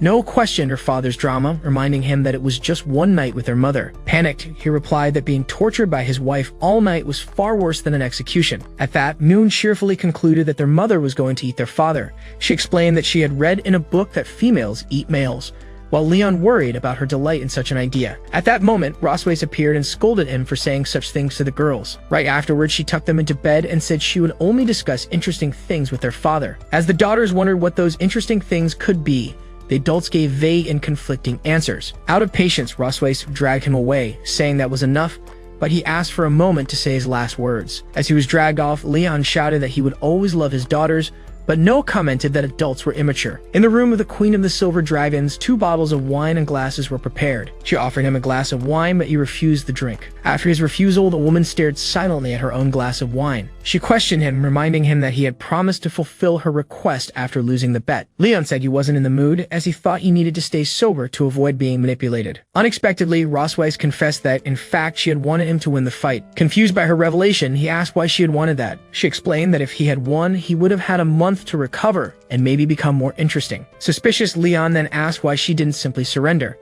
As she approached him, the queen said that in the moment, she had an idea for a fun little game. Then, she began tilting her glass of wine. With a smile, she poured the wine onto her own body, saying that she loved the expression he made when he lost. Shocked and nervous, he asked what she was doing. Rosweiss then seductively ordered him to drink it all. He thought that the aroma of wine mixed with her perfume was a marvelous sight. For him, that moment became simply irresistible. On impulse, Leon leaned in and began drinking the wine directly from her body. The unexpected action made Rosweiss gasp in surprise. After he drank, she asked with a flushed face if it was good like that. With a smile, he replied that it clearly wasn't enough for her. Then Rosweiss ordered him to open his mouth. Immediately after, she bit her own lip, making it bleed. With that, the woman leaned over and let a drop of her blood fall into his mouth. Alarmed, the hunter realized that what he received in his mouth was blood. He then pushed her away and nervously asked what she thought she was doing. Feeling something strange, Leon accused her of casting a forbidden spell on him. She confirmed that it was the blood curse he was already familiar with. With that, the man's eyes began to glow intensely red. As he asked why, Rosweiss revealed that she had been bothered by the lingering sensation of the spell he had cast on her. Leon then asked her if she knew the price one had to pay for that spell. With a smile, she replied that she had modified the incantation to leave only the enchantment effect. Under the spell's influence, he said his body was burning and his mind was going blank. Rosweiss then touched his chest and confessed that she had always forced him to stay with her, even against his will. She then whispered that now she wanted him to obey. Although he had his hand on his chest, he let out a breathless laugh. Right after, Rosweiss teases him, asking if the brave dragon hunter can no longer control himself. Then she shows a magical artifact bought in the Sky City,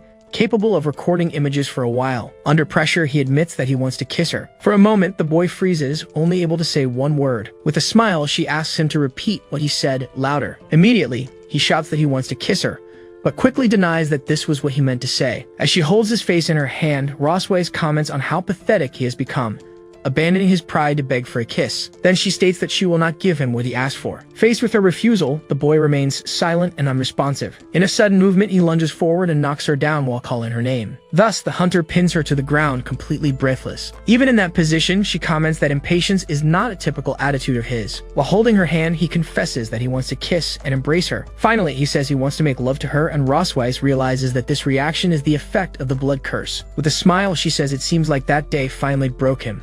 Because of that, she agrees to give in since she's being so insistently begged. Then she calls in a little puppy and asks him to show his true face when it's all over. Right after, the scene pulls away and reveals the grand castle where they are. Soon after, only the girl's hair is seen on the pillow. Suddenly, he wakes up in bed beside her. With his hand on his head, he laments that he once again fell into the same trap that night. Then he concludes that the blood curse made him abandon his hunter's pride and beg for her. Clenching his teeth, he realizes that this is yet another humiliation that surpasses his limits. Meanwhile, he sees that the cause of it all is sleeping peacefully after having her fun. Thus, he touches her face, noticing how completely defenseless she looks. Suddenly, the boy is startled by his own behavior. He immediately wonders what he is doing and why he instinctively started caressing the woman's face. He tries to convince himself that he just wanted to wake her up and that his gesture had no other meaning. However, he finds her lack of reaction strange and wonders if she's just pretending to sleep. With that, he orders her to stop pretending. Then he questions her, asking why she doesn't wake up since she's always so disciplined. Now standing, he wonders if the reason she isn't waking is the blood curse. Thus, he deduces that having the healthy body of a dragon queen, Rosweiss will remain unconscious for at least a week. The boy watches her in bed while thinking about the situation in silence. Soon, he realizes that this is the perfect moment to escape. Opening a drawer, he concludes that with the ebony and gold war chariot, his escape is entirely possible. Already dressed, he plans to combine potions to run at maximum speed back to human territory. Standing by the bed, he celebrates, saying that by the time she wakes up, it'll already be too late. He lets out a loud laugh, confident in his victory. However, the laugh cuts off midway. He then leans forward, head down. As he grabs a flask, he reflects that it has been 2 years since he left the Empire. He decides to be more cautious as returning rashly would be dangerous with so many mysteries surrounding his capture. Finally, he considers that perhaps it's better to wait, since he asked Rosweiss to investigate his master. At that moment, he realizes there's something much more important. In a memory, he sees Mune saying she's going to catch the butterfly, while No warns her not to fall. With that in mind, he states that he can't just leave the two of them behind. With arms crossed, he concludes that for now, he'll have to remain in the Silver Dragon's sanctuary. Looking at the sleeping girl, he thinks about getting revenge for what happened the night before. Then he teases her, asking if she doesn't agree with that. Meanwhile, Rosweiss continues sleeping deeply. Beside the bed, Mune asks if Mommy is okay, since she slept the entire day. At that moment, No turns to him and asks what the two of them did during the night. With a smile, the boy makes up a story that they were talking on the balcony and she ended up catching a cold. He then turns to the maid and asks if the girl's condition isn't anything serious. In response, Anna reassures him, explaining that the doctor already examined her and that despite the weakness, everything is normal. The maid offers to take care of the internal affairs and the hunter agrees, telling her to do whatever is necessary. By the bed, Mune asks her mother to get better soon, promising not to upset her anymore. Observing the situation, he notices that Rosweiss is sweating a lot and decides that he should clean her up later. Suspicious, Noah questions whether he's planning to take advantage of the situation to do something inappropriate. Immediately, he denies it, saying that she's overthinking and that he just wants to take care of the patient. Faced with that, Noah calls Moon to leave, saying they'll come back to see Mommy the next day. At the door, the little one says goodbye with a good night, Daddy, and he returns the gesture. Alone with the sleeping woman again, he ponders what to do now. Soon after, he decides to go get some water. After returning, he wrings out a damp cloth in a basin. While cleaning her, the boy says he's doing it so she doesn't catch a cold, asking not to be misunderstood. He then notices that she's so weak she can't even show the large tail she usually boasts. When he finishes, he considers that maybe he should change the girl's clothes as well. Opening the wardrobe, he sees there are many options and decides he can pick the one he likes best. Thus, he begins putting together an outfit with bare shoulders, a low neckline, and stockings. Soon, he finds the right clothes to replace what's necessary, but wonders what to do about the ears. Grabbing her hair, he considers that maybe he could tie it up to solve the issue. With a satisfied smile, he announces that everything is ready. The boy then presents his creation, Rosweiss in her bunny girl version. However, he admits to himself that he didn't expect it, but she turned out very beautiful. Suddenly, a mark on his chest begins to glow. Grabbing his shirt, he wonders why the dragon mark is glowing right now. He remembers the explanation he was given, that the mark reacts when one of the bearers desires the other. Desperate, he denies having such thoughts while being conscious, blaming the bunny costume for the reaction. To regain control, he decides to recite the Dragon Hunter's Code of Honor 10 times. Relieved, he admits that he almost made a mistake, but regrets that dressing Rosweiss like this won't leave behind any memory. Meanwhile, she remains asleep in bed wearing the costume. Suddenly, he remembers there was a camera somewhere around. He quickly begins to look for the object. Shortly after, he finds the camera he was searching for. While taking several pictures, he celebrates, saying that now she's the one at a disadvantage. He then adjusts the girl's face with his finger, asking his darling to smile for the photo. With the camera in hand, he says he's going to make sure those photos are very well kept. At that moment, Rosweiss stirs and murmurs in her sleep. Seeing her move, the boy panics, wondering if she woke up too quickly. He leans in to check, but the girl remains completely asleep. With a hand to his chest, he sighs in relief upon realizing it was just a false alarm. Looking outside, he decides it's better to change her back into her pajamas and continue his revenge plan tomorrow. The next day, Moon runs down the hallway while calling for her sister. With arms crossed, Noah asks what happened and tells the little one to speak up. In response, Moon explains that her Rubik's Cube broke, and when she went to look for Daddy to fix it, she couldn't find him anywhere. Faced with this, Noah wonders if he took advantage of their mother being unconscious to escape. To reassure the younger girl, she says there's no need to worry and promises they'll look for him together. Thus, the two of them run down the castle hallway, calling out to find out where Daddy is. Looking for an empty room, Moon's voice calls out, asking where Daddy is. When they check their mother's bedroom, the girl comments that it seems he isn't there. Right after, they check another room, with Moon confirming that he's not there either. She even looks inside a large barrel, calling out for her father. Seeing the scene, Noah questions how he could possibly be inside there. With that, the younger sister wonders if he got lost, since they've searched everywhere. Then Noah explains that good people, sooner or later, always end up leaving, just like last time. Not understanding, Moon asks what she means by last time. Faced with her doubt, Noah states that, if her guess is correct, that man is already gone and he finally managed to escape, just like he always wanted. In her mind, the girl reflects that she always felt their family seemed harmonious, but in truth, it was full of falsehoods. She remembers that, for as long as she can remember, their father was always sleeping, and their mother simply said he was their progenitor. The young girl recalls that on the day he woke up, he tried to escape, but was brought back, and since then, she felt that he never stayed there by his own will. After that, Noah remembers how he started getting closer, trying to please her and teach her things to act like a good father. However, she wonders if he did it out of love, or if he simply wanted them to let their guard down so he could find a chance to escape. The girl reflects that when love hides unknown motives, she would rather not receive it than become a tool. She understands that he doesn't belong to that place, and that sooner or later, he will leave them and disappear. Crying, Moon laments that Mommy won't wake up and Daddy doesn't love them, asking her sister what they're going to do now. Then Noah holds the little one's face and comforts her, promising that her big sister will protect her. With that, Moon hugs her and begins to cry. As she wraps her arms around her, Noah firmly declares that they will hold a farewell ceremony for that man. Meanwhile, the scene shifts to the mountains behind the Silver Dragon Sanctuary. With a map in hand, he comments that the place has a beautiful landscape and that the maid wasn't lying. The scene returns to an earlier moment when Leon asked Anna about the places Her Majesty visited most often. In the memory, the maid offers to send someone to accompany him, but he refuses and simply asks her to mark the spots on the map. He plans to take advantage of his mobility no longer being restricted to explore the area and prepare a surprise for Rosweiss. Then he reveals that the investigation into her favorite places is just a cover for his revenge plan. Finally, the boy decides that his real plan is to humiliate her in her favorite place, taking advantage of the fact that she'll wake up weakened.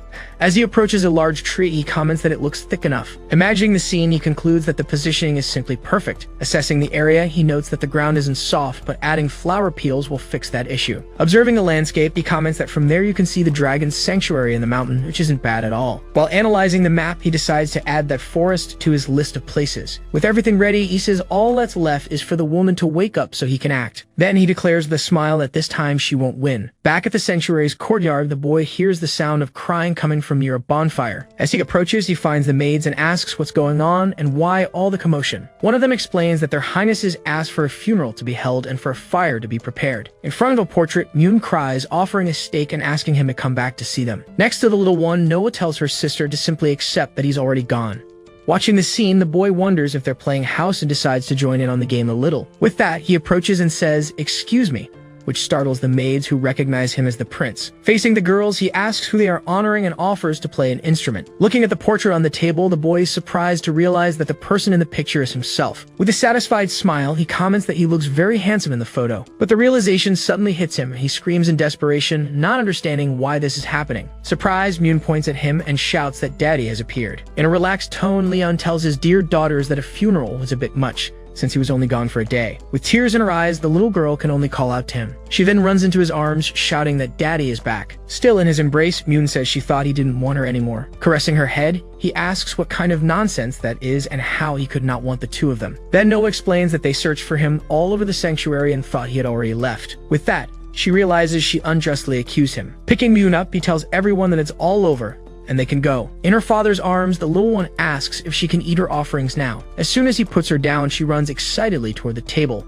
while he reflects that she clearly inherited his gluttony. Soon after, Noah approaches and asks that next time he let them know before going out alone. She also adds that Mune was very worried about him. He apologizes for making her worry, while thinking that the older one is also worried, but too embarrassed to admit it. Finally, Noah admits that either way, it was her fault for not trusting him. Her apology completely takes him by surprise. With that, Leon realizes the farewell ceremony was just a misunderstanding that came to light because of her. He then understands that everything happened because, deep down, he didn't make her feel secure enough. He comes to understand that Noah desires affection, but will never take the first step and wouldn't believe in promises. Thus, he decides that, as a father, the only way to prove himself is by showing it through actions little by little. Caressing the girl's head, he reassures her, says they should have dinner together, and promises he'll always be there for them. The next day in the queen's room, Rosweiss begins to stir in her sleep. Slowly, the woman's eyes begin to open. Seeing her awake, Mune celebrates, shouting that Mommy finally woke up. Joyfully, she explains that her mother slept for a very long time, and that she was very worried. With a smile, Rosweiss apologizes to her daughter for making her worry. Right after, she realizes she's completely drained and can't feel the flow of her magic.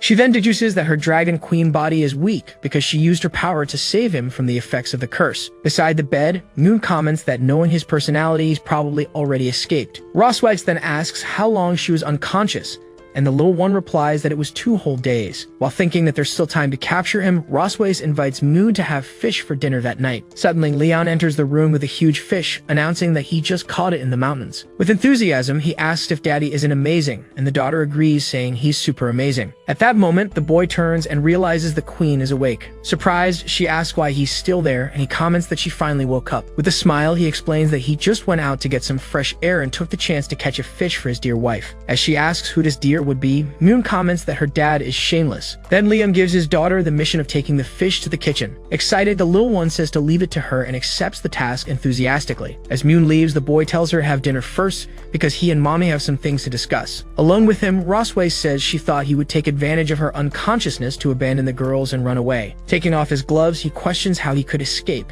since they still have many unresolved matters. Not understanding, she asks what unresolved matters he's referring to. He then reminds her of what she did when he woke up a month ago. With a panicked expression, Rosweiss begs him not to say he plans to do that. With a victorious smile, he confirms that it's exactly what she's thinking. Rosweiss warns him not to think he can take advantage of her just because she's weak, telling him not to do anything reckless. Immediately, Leon questions her use of the word weak. He then reminds her that he was also in a weakened state at the time, since she marked him with the dragon's seal without giving him a chance to refuse. In response, the woman warns that when she regains her strength, he will pay for it.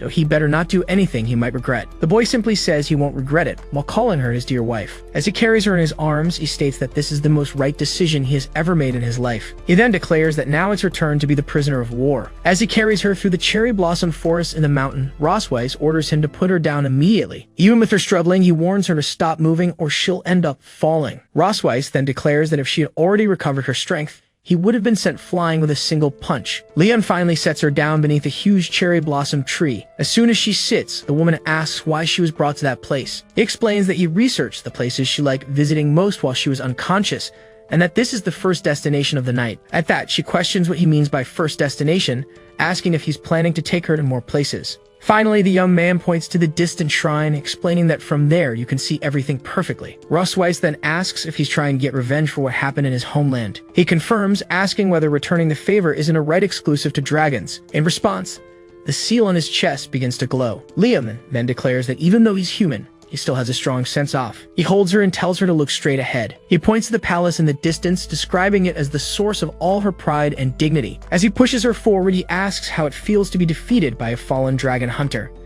As he steps closer, he says that this is exactly what she once did to him. Rossweiss admits to herself that she wants to resist, but her body can't help wanting more. Resolute, she thinks to herself, if that's how it is, suddenly, her tail wraps around his body. Surprised, he wonders how she still has enough strength to use that appendage. Then he declares that the night is long and the feast of revenge is just beginning for Her Majesty. The next morning, the scene takes place in the Silver Dragon Queen's bedroom. Waking up beside her in bed, he celebrates that he's finally made it back. He reflects that he's exhausted after spending the entire night tormenting her from one place to another. Even so, he notices that she looks happy, still sleeping deeply. He convinces himself that she felt it all, and that either way, his revenge was a success. Beside him, the woman remains asleep. He decides that he needs to get back to his own room before the maids wake up. As he tries to get up, he feels his hand being held as she murmurs something. Half asleep, she complains that she's cold. Liam thinks it's just an instinct of a living being to seek warmth, and that he can't let himself be fooled again. Even so, his hand rests gently over hers. Upon waking up, Moon wonders if her mother still hasn't woken up.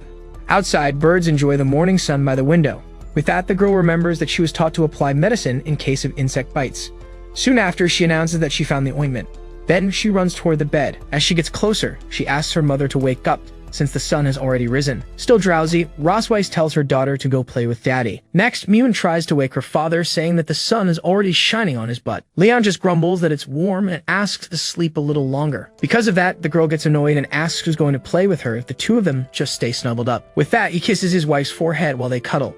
Moon watches and comments that it's the first time she's seen them being so affectionate. Right after, she asks why they have so many little red dots on their bodies. Suddenly, she concludes that they must be insect bites. Finally, she declares that they shouldn't worry. Since her sister's not around, she'll take care of them herself. So she starts applying the ointment, saying she'll put a little extra on Daddy. A while later, Rossweiss calls her husband and asks him to wake up. As soon as he opens his eyes, he asks why his face feels so wet. He quickly notices that both of them are covered in green ointment. Then he starts laughing and asks what happened to her face. Proudly, Moon explains that she put medicine on them, since they had lots of little red marks from insect bites. While Rossweiss questions the so-called marks, Leon says there are things children should know. With that, Moon asks if she wasn't amazing for helping them. The boy congratulates her, saying she did a good job. While the girl promises to apply the medicine again next time, the two adults conclude they'll need to keep the door well shut. Later, Leon appears with a bowl of food. He then offers a spoonful to his wife. Not understanding the gesture, she asks what that's about. He insists that she eats something, reminding her that it's been days and that, even as a dragon, she must be hungry. Still, Rossweiss says she doesn't need to be fed and that she can eat by herself. After tasting it, she admits the food isn't bad. To that, he replies, of course, it's fried rice made with all my love. Then she asks why he's eating too, and he explains that he's just helping. She demands another spoonful. Soon after, they finish all the food in the bowl. Leon then reminds her that over these past days, he took care of her, helping her bathe, cooking, and even feeding her. With that, Rossweiss asks if he's talking about the bathing or the torment in bed, admitting that in the end, it was all a bit excessive. Leon denies that any of it was torture, claiming it was simply a husband's loving care. As he says goodbye, Rossweiss warns him that every time he acts like an idiot, she'll gain another reason to humiliate him in the future.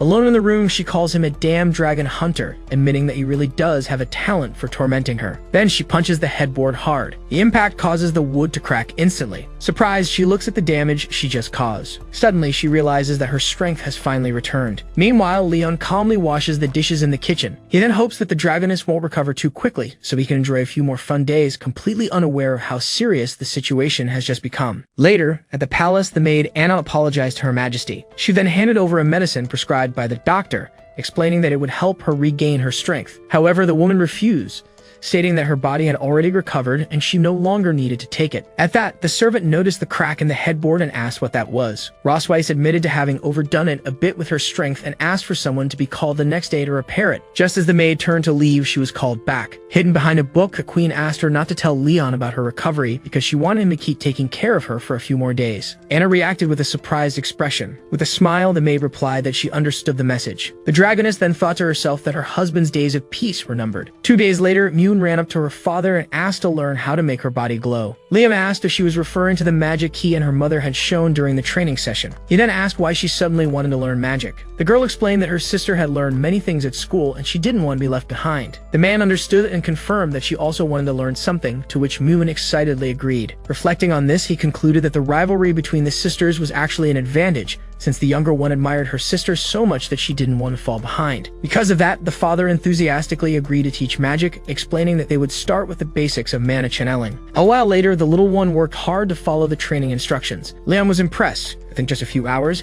his daughter was already channeling mana with ease and might soon awaken her power. Faced with such progress, he wondered if his girl was a genius. He was then interrupted when she announced that she was hungry and out of energy. Leah decided there was no need to rush the training. Soon, he announced that they would stop for the day and go eat something, while Moon cheered that Daddy was the best. Back in the room, Anna delivered what had been requested, and Rosweiss simply told her to leave it in a corner. As soon as Leon arrived and announced himself, his wife dismissed the maid. He then thought that, according to Anna, Rosweiss would still take 5 more days to recover, which gave him time to keep teasing her. With that in mind, he approached and offered a massage in case she was still feeling sore. The warrior challenged him, questioning why he didn't show any power, and calling him a disappointment for not being able to last more than 2 days. Surprised, he asked her to repeat what he had just heard. He then called her Mommy Dragon and said he had thought about letting her rest, but apparently he was mistaken. Holding her by the chin, Leon supposed that if she could talk that tough, her body must be equally resilient. As he took off his shirt, Leon warned that she would regret saying that. With a smile on her face, the woman replied that she never regrets anything. Suddenly,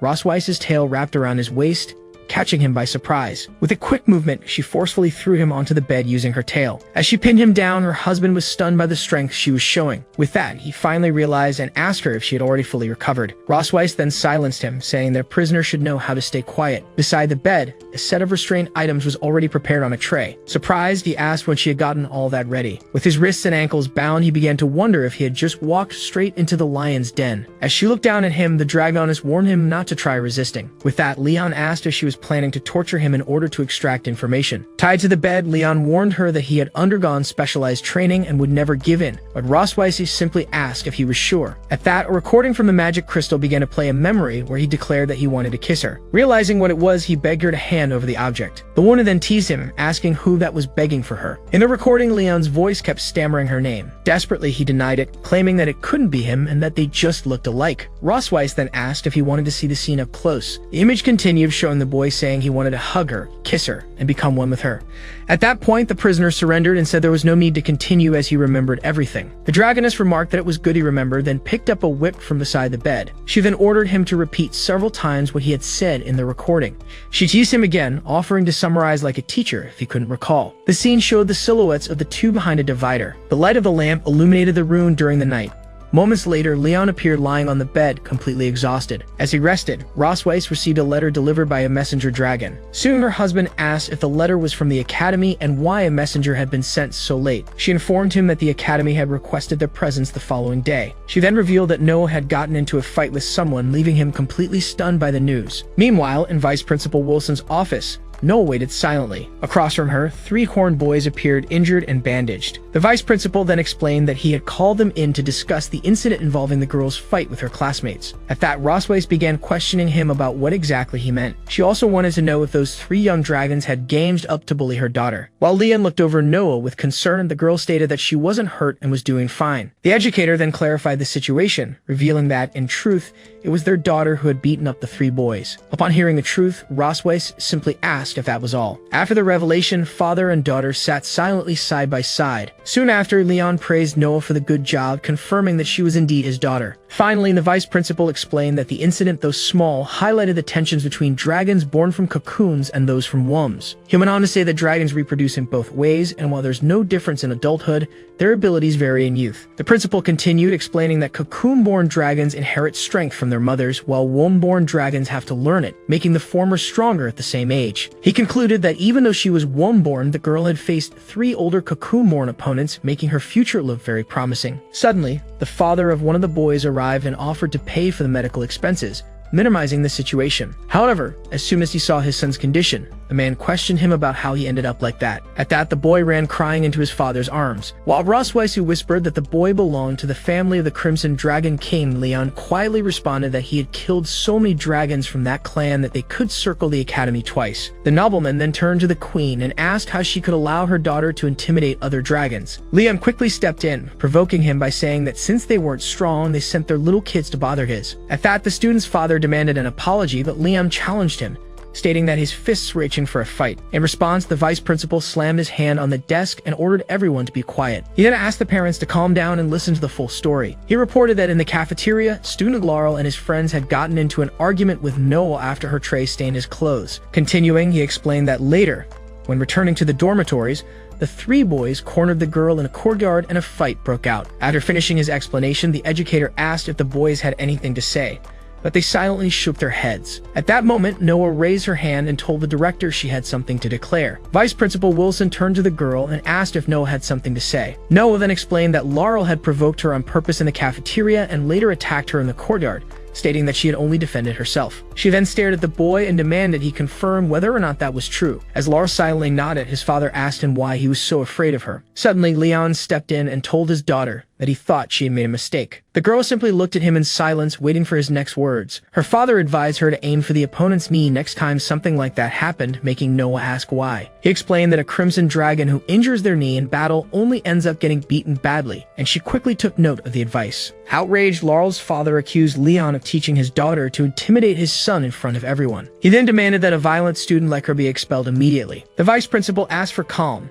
stating that only the academy had the authority to decide on a student's expulsion. Wilson then revealed that several students had reported Laurel's habit of bothering others, and witnesses confirmed that he provoked Noah first. The boy's father shouted, questioning whether the academy wouldn't punish the girl, and was now blaming his son. Liam confronted him, asking what he was complaining about if his daughter, just 1 year and 2 months old, had beaten up his son. At that, Laurel interrupted to reveal that he was 7 years and 11 months old. The man then remarked that if something that humiliating had happened to him, he'd dig a 3,000-meter hole and bury himself so no one would know. Laurel's father retorted, saying that someone who doesn't have the courage to show his own tail has no right to speak about his son. He then pointed toward Rosweiss and Noah, declaring that their whole family was nothing but trash. Liam then grabbed the man's hand, saying he might let the insult slide if it were only toward him, but not when it came to his wife and daughter. Watching the scene, Rosweiss commented that her husband was very protective of his family. The nobleman then demanded to know how Leon dared lay hands on him and if he had any idea who he was speaking to. He quickly became enraged, declaring himself a Duke of the Crimson Dragon clan, while Leon stared at him mockingly. At that moment, Rosweiss turned to Leon and called him Father Sir. She warned that this was merely a minor dispute between students and that involving family status and rank wouldn't help anything. Rosweiss told the vice principal that she trusted the academy's judgment and would accept whatever decision they reached. The educator then warned the man that if he insisted on creating a scandal,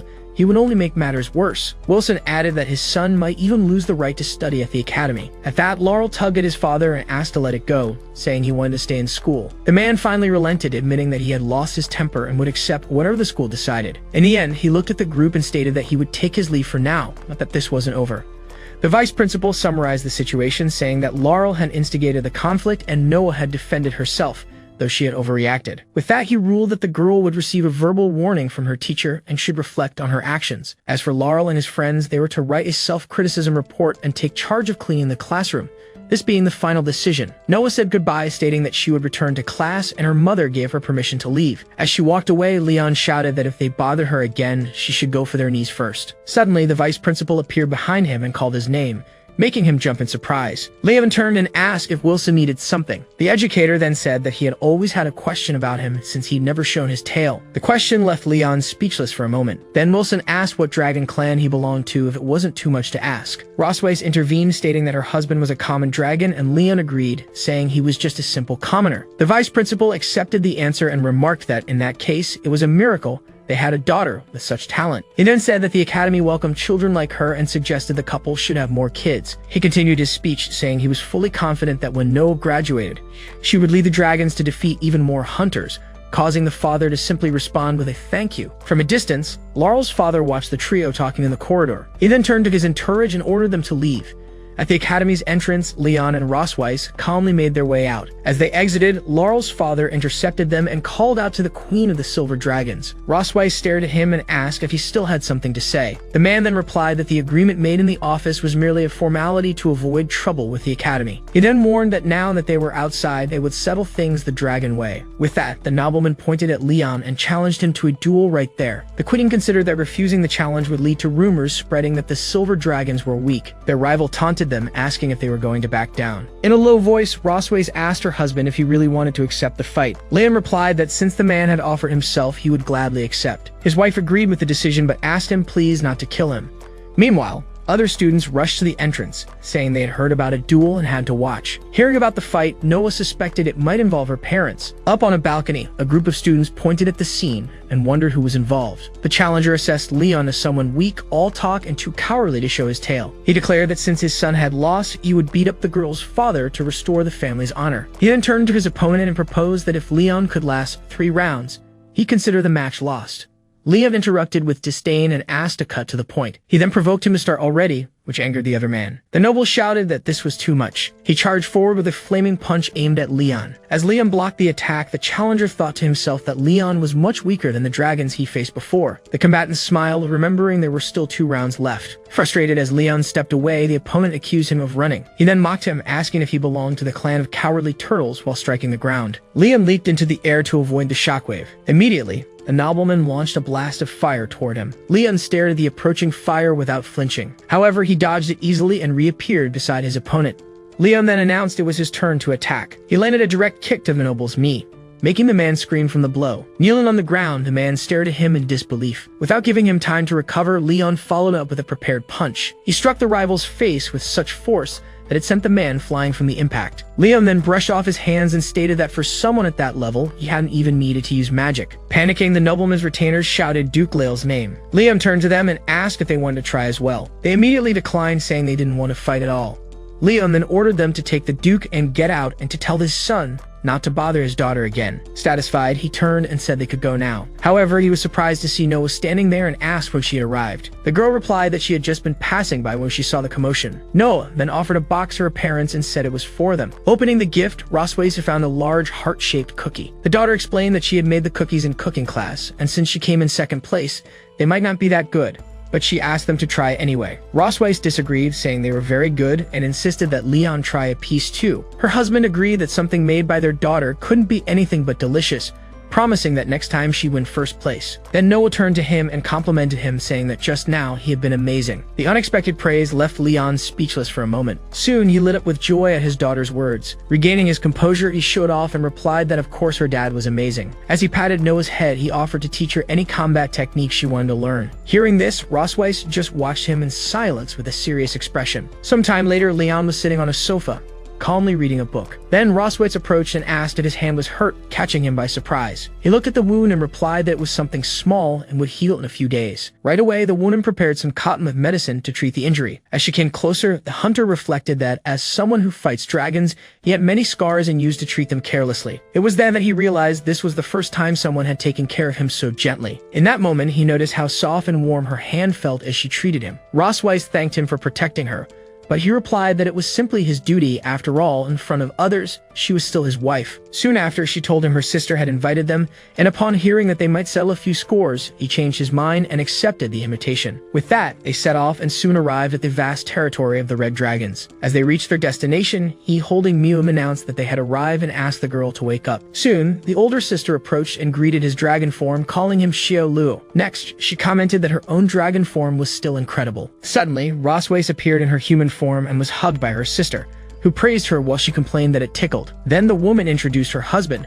who was greeted enthusiastically and told it was a pleasure to finally meet him awake. The hostess then hugged one of the girls, guessing she was Moon, and the other Noah, with the little one confirming that their aunt had guessed right. Soon after, the aunt turned to Noah and asked if she could hug her too. Excited, she celebrated, saying that being able to hug two little dragon girls at once was pure happiness. The hostess then turned to Leon and thanked him for his efforts, commenting that she had heard he took care of the girls most of the time. With that, Rosways claimed she was sure the girls got along better with her, but he immediately countered, saying that made no sense. As she challenged him, her husband gave in, and their sister commented on how well the two of them got along. The wife then timidly agreed that they got along just a little. Right after, the sister invited them in, saying they must be tired after such a long trip. Suddenly, Mew shouted excitedly that she wanted to see what Auntie had to show them, while Rosways reacted in shock. Then she demanded that her sister hand over the photos she was hiding, only to be teased as her sister remarked that she looked embarrassed. Thus, the hostess ran through the hall, chased by her sister, who was trying to get the photos back. Although Leon commented that he hadn't expected that side of his dear wife,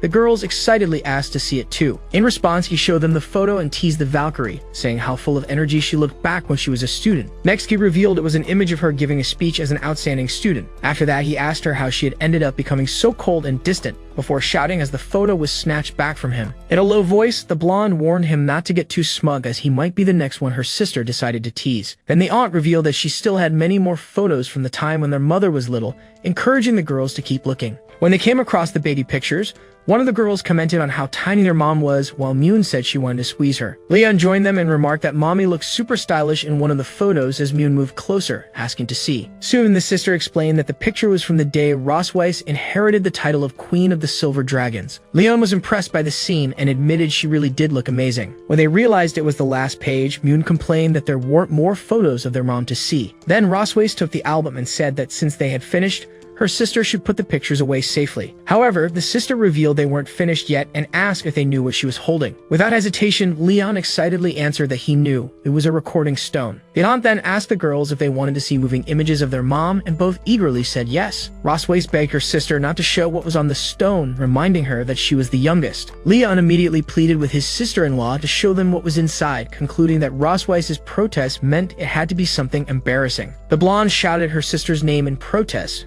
while the other smiled at her. Deciding, the sister stated that since it was Leon's first visit to the house, she would honor his request and save the youngest's wish for next time. Leon cheered at the decision, while Rosways warned that she wouldn't bring him there again next time. With that, the recording stone was activated. The moment the projection began, the sister announced that it was a super valuable video. Rosways instantly recognized the place shown in the recording. She immediately tried to cover Leon's eyes and shouted at him not to watch it, but he insisted on knowing what it was. In the recording, the sister asked a young Rosways how she would choose a husband in the future, leaving her embarrassed. In response, the girl stated that first, the person had to have better grades than hers and must have placed first many times. She continued by saying the person needed to have a sense of responsibility and not hate children, prompting one of the daughters to notice that it was exactly what their mom said about dad. Soon, the recording revealed that the husband should be powerful without abusing that power, making Leon proudly say she was obviously talking about him. The sister then commented that those three qualities were very rare, since many people ended up being corrupted by power. At the end of the recording, young Rosways declared that if no one like that existed, she wouldn't force herself to get married. The video ended with her firm declaration that if she ever did marry, it would only be to someone like that. Hearing this, Leon was visibly moved by her final words. He realized they had been her ideal of perfection from the very beginning. Even so, Rosways insisted it was just a silly thing she had said when she was younger, but he reassured her, saying there was no need to feel embarrassed. Then the sister revealed her curiosity, asking who had pursued whom first. Immediately, the two pointed at each other and shouted that it was the other who did the chasing. She then challenged him to repeat what he had just said, if he had the courage. Faced with the challenge, Leon quickly changed his story, admitting it was she who chased him first, but that he regretted it and ended up pursuing her later. Seeing the scene, the hostess commented that just as she thought the two of them got along really well, something they both denied in unison. The older sister then offered to show the love letters Rosways used to receive, making her question why she had kept those two. Unable to contain herself, the Valkyrie screamed, demanding that they let her burn all those letters immediately. Later, in a low voice, Leon told her that there was no way around it, they have to share a room that night. When they entered the room, they found it completely decorated in an overly romantic and unexpected way. Shocked by what they saw, both of them asked what on earth was going on. As soon as she entered the room, Rosweiss asked her sister what happened to that place. In response, she said she had specially prepared the guest room for them to stay in for a few days. Right away, the Valkyrie asked if there wasn't another room available, but her sister insisted they shouldn't be shy. After all, they were married. At that, Rosweiss realized she had let her guard down and that dealing with her sister wasn't easy. Next, the hostess revealed her plan to lock them in so they couldn't fulfill their mission of reviving the race. Immediately, Leon declared he wanted to leave and tried to escape the room. However, his sister-in-law appeared behind him and blocked the way, asking where he thought he was going. The boy tried to use the daughters as an excuse, but the woman reassured him, saying she had prepared a room full of toys for them. Meanwhile, Muin and Noah were having fun in their own space, working on a puzzle. Then the sister locked the couple inside, telling them to rest well in there. Alone in the room, both sighed, defeated by the situation. Liam concluded that they had no choice but to sleep there, admitting that his sister-in-law was extremely strategic. As she opened a wardrobe, the Valkyrie commented that her sister had always been like that, and that he would understand better over time. Suddenly, she slammed the wardrobe shut, leaving Leon confused by her sudden reaction. Rosweiss then informed him that since there was only one bed, he would have to sleep in the bathtub. Frustrated, Leon asked why he was the one who had to take the bathtub. He then pointed out that the drain was plugged and the tub was full, proving that his sister-in-law clearly wanted them to sleep together. As he approached the bed, he noticed it seemed different than usual. Soon, he wondered if it might be a waterbed. Without thinking, he threw himself onto the mattress, exclaiming how soft and bouncy it was while she watched him closely. He then said he wouldn't let her enjoy the bed alone and suggested they sleep together. Suspicious, she asked why he had changed his mind and whether he was planning something. Impatient, the Valkyrie simply asked if he wanted to sleep or not. She then suggested they play with the items in the wardrobe, causing him to back away and say that wouldn't be necessary. She decided to take a shower first and warned him not to peek. He replied that he didn't even feel like it. Not believing him, the girl told him to go take a walk before bed and kicked him out of the room. Now outside on the balcony, Leon remarked that he'd seen her so many times that she didn't even catch his attention anymore. Suddenly, he sensed another presence. It was Rosweiss's sister, watching him in silence. The sister-in-law asked why he had come out, and Leon answered that his wife was in the bath and he had just stepped out for some air. She then approached with a bottle of wine and invited him to have a drink.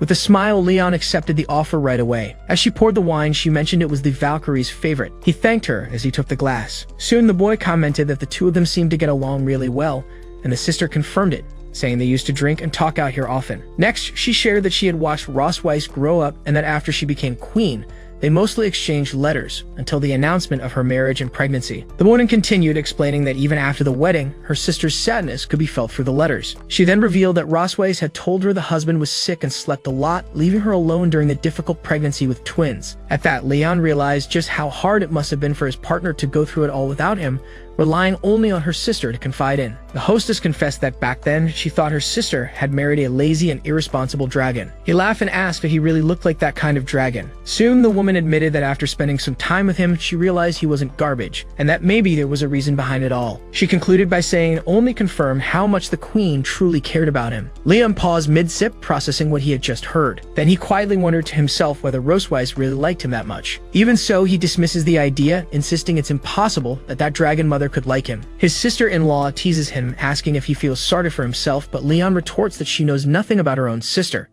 Still, he admits that in front of her they must pretend they get along well.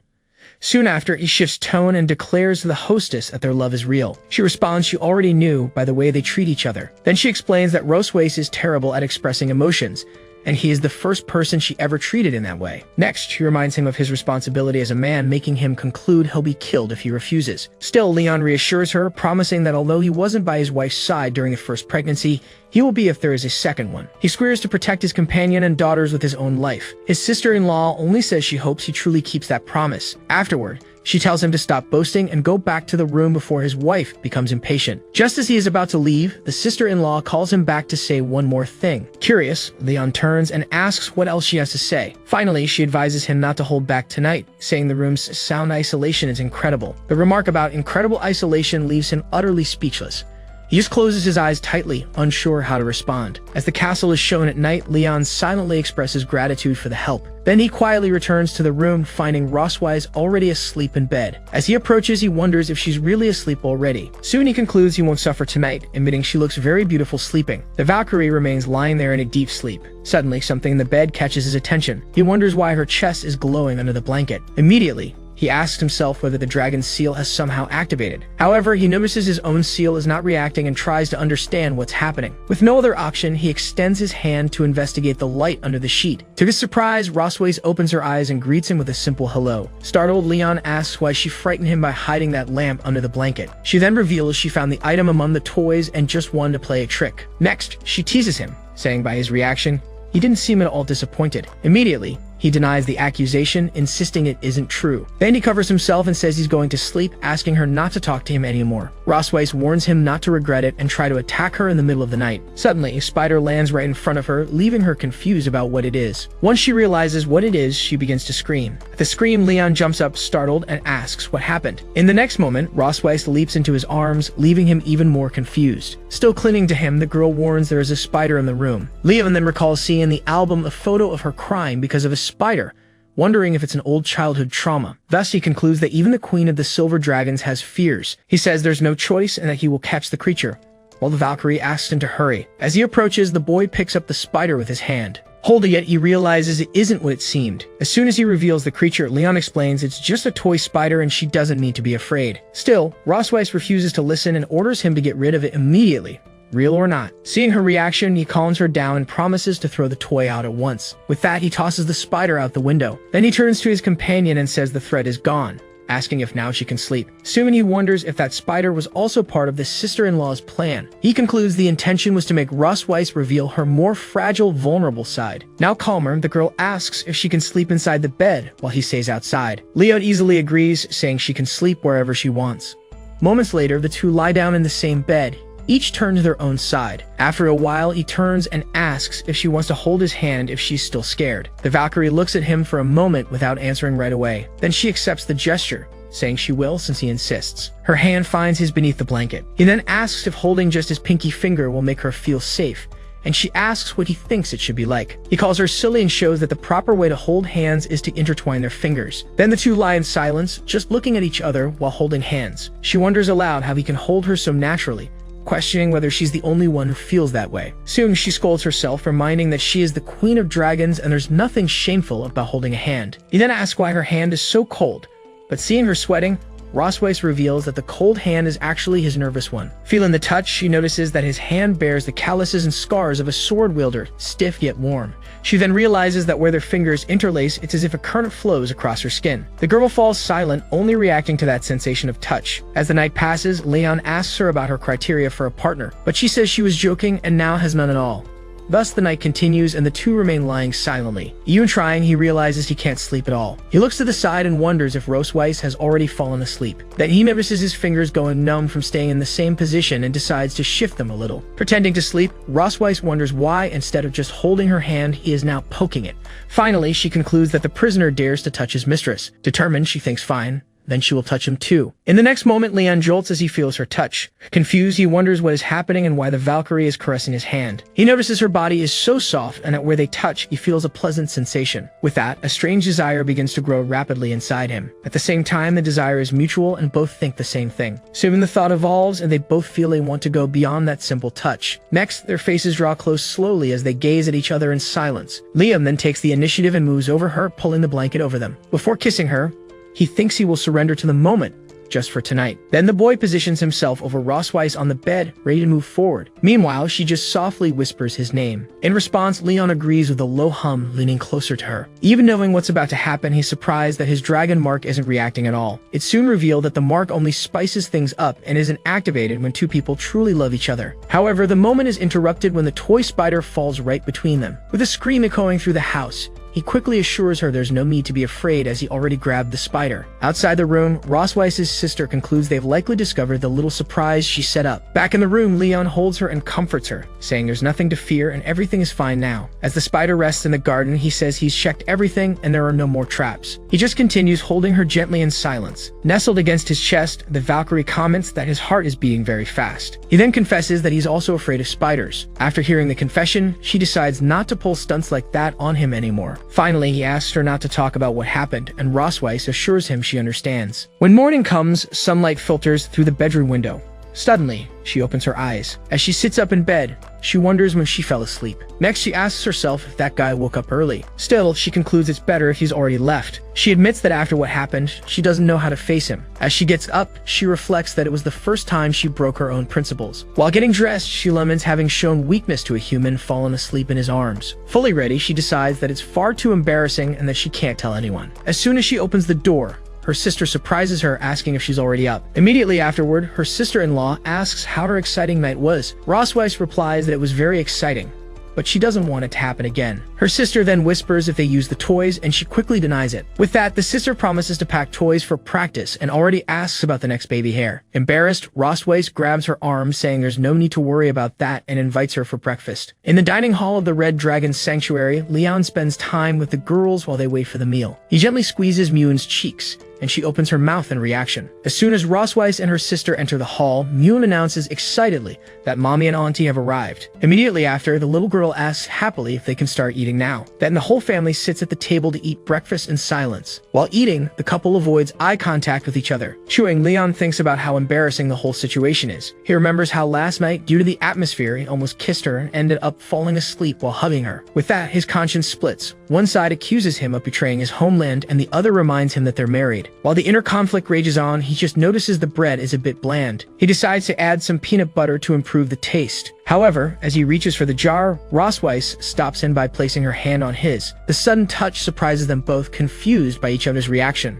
Her sister then reveals the bed's secret, explaining she made the waterbed to help the couple's hearts race. She continues, saying there are buttons at the edges of the bed that release toy spiders to scare Rossweiss. Finally, the sister-in-law explains that the mechanism only doesn't activate if they're hugging, leaving Rossweiss furious at the unnecessary plan. During the meal, Leon insisted that Rossweiss serve herself first, and she agreed to the suggestion. Soon after, her sister approached and asked why the two of them were blushing. Quickly, the warrior agreed that the place was quite hot, and Leon also confirmed that it was true. Then her relative suggested they return to the room for a bath, but both of them instantly rejected the idea. For Rossweiss's sister, no matter how many times she teases them, the couple's reactions are always entertaining. Changing the subject, she asked Leon if it was true that they had a disagreement with the Crimson Dragon clan. Next, she told how No defended herself from the Duke's son, while her partner bragged about easily defeating the Duke afterward. With that, her sister praised Noah, saying she was truly amazing. She then explained that the Duke went straight to the leader Constantine, exaggerated the events, and that Rossweiss insulted him. Liam recalled reading in the history of dragons that Constantine was a hero who expanded the clan's territories. Her sister warned them that Constantine had been trying to extend his domain and might use the incident as an excuse to stir up conflict. Rossweiss then began to declare what would happen if he dared attack her sanctuary because of a duke. She concluded that she wouldn't hesitate to give the Crimson Dragon clan a proper lesson. The group then reached the main entrance of the Red Dragon Sanctuary. At the farewell, her sister asked them to return safely, and Rossweiss promised they would visit again another day. Right afterward, she handed them a farewell gift and asked them to only open it once they were home, while the warrior thanked her. She also told the twins to eat plenty of meat so they could grow up strong and come back to play again. Noon promptly stated that she would eat a lot more, while Noah simply nodded. Lastly, her sister turned to Leon to give him one final message.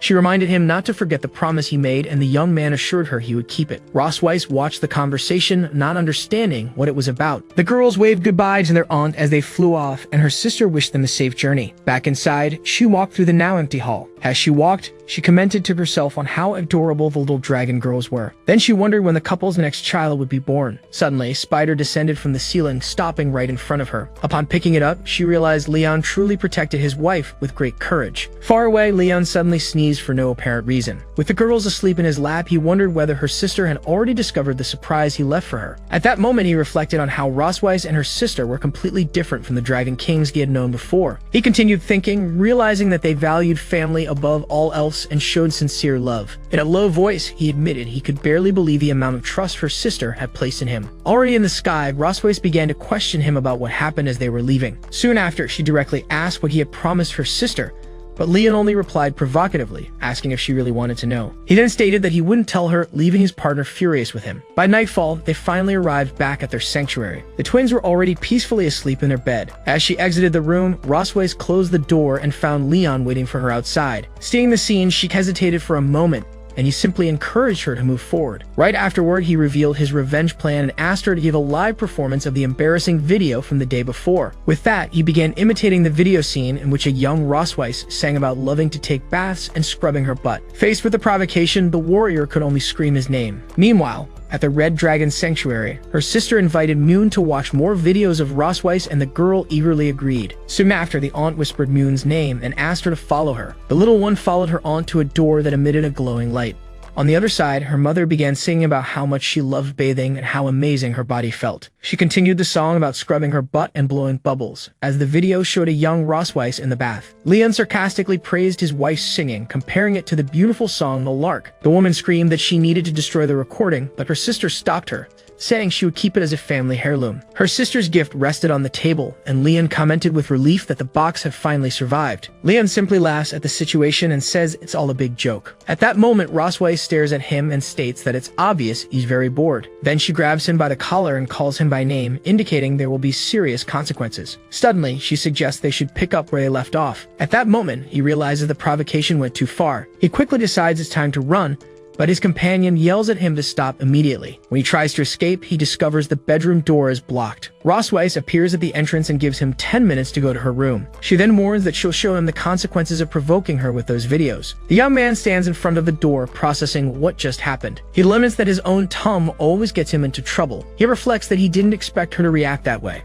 However, he concludes that it only confirms that the warrior's dark past is her greatest weak point. Out loud, he declares that even if he suffers physically, it's the price to pay for the noble cause of hunting dragons. With tears in his eyes, he accepts his fate, stating that his body may break if necessary. Thinking about Rosweiss, he concludes that everything is worth it as long as it makes the Silver Dragon Queen suffer. Meanwhile, she takes her own bath, thinking it's her duty to punish him. Already prepared, Leon warns her to brace herself for what's coming. 10 minutes later, as soon as he enters the room, a scream is heard from inside. Lying on the bed, he then asks Rosweiss to go easy on him. With a whip in hand, she introduces herself and orders him to call her mistress.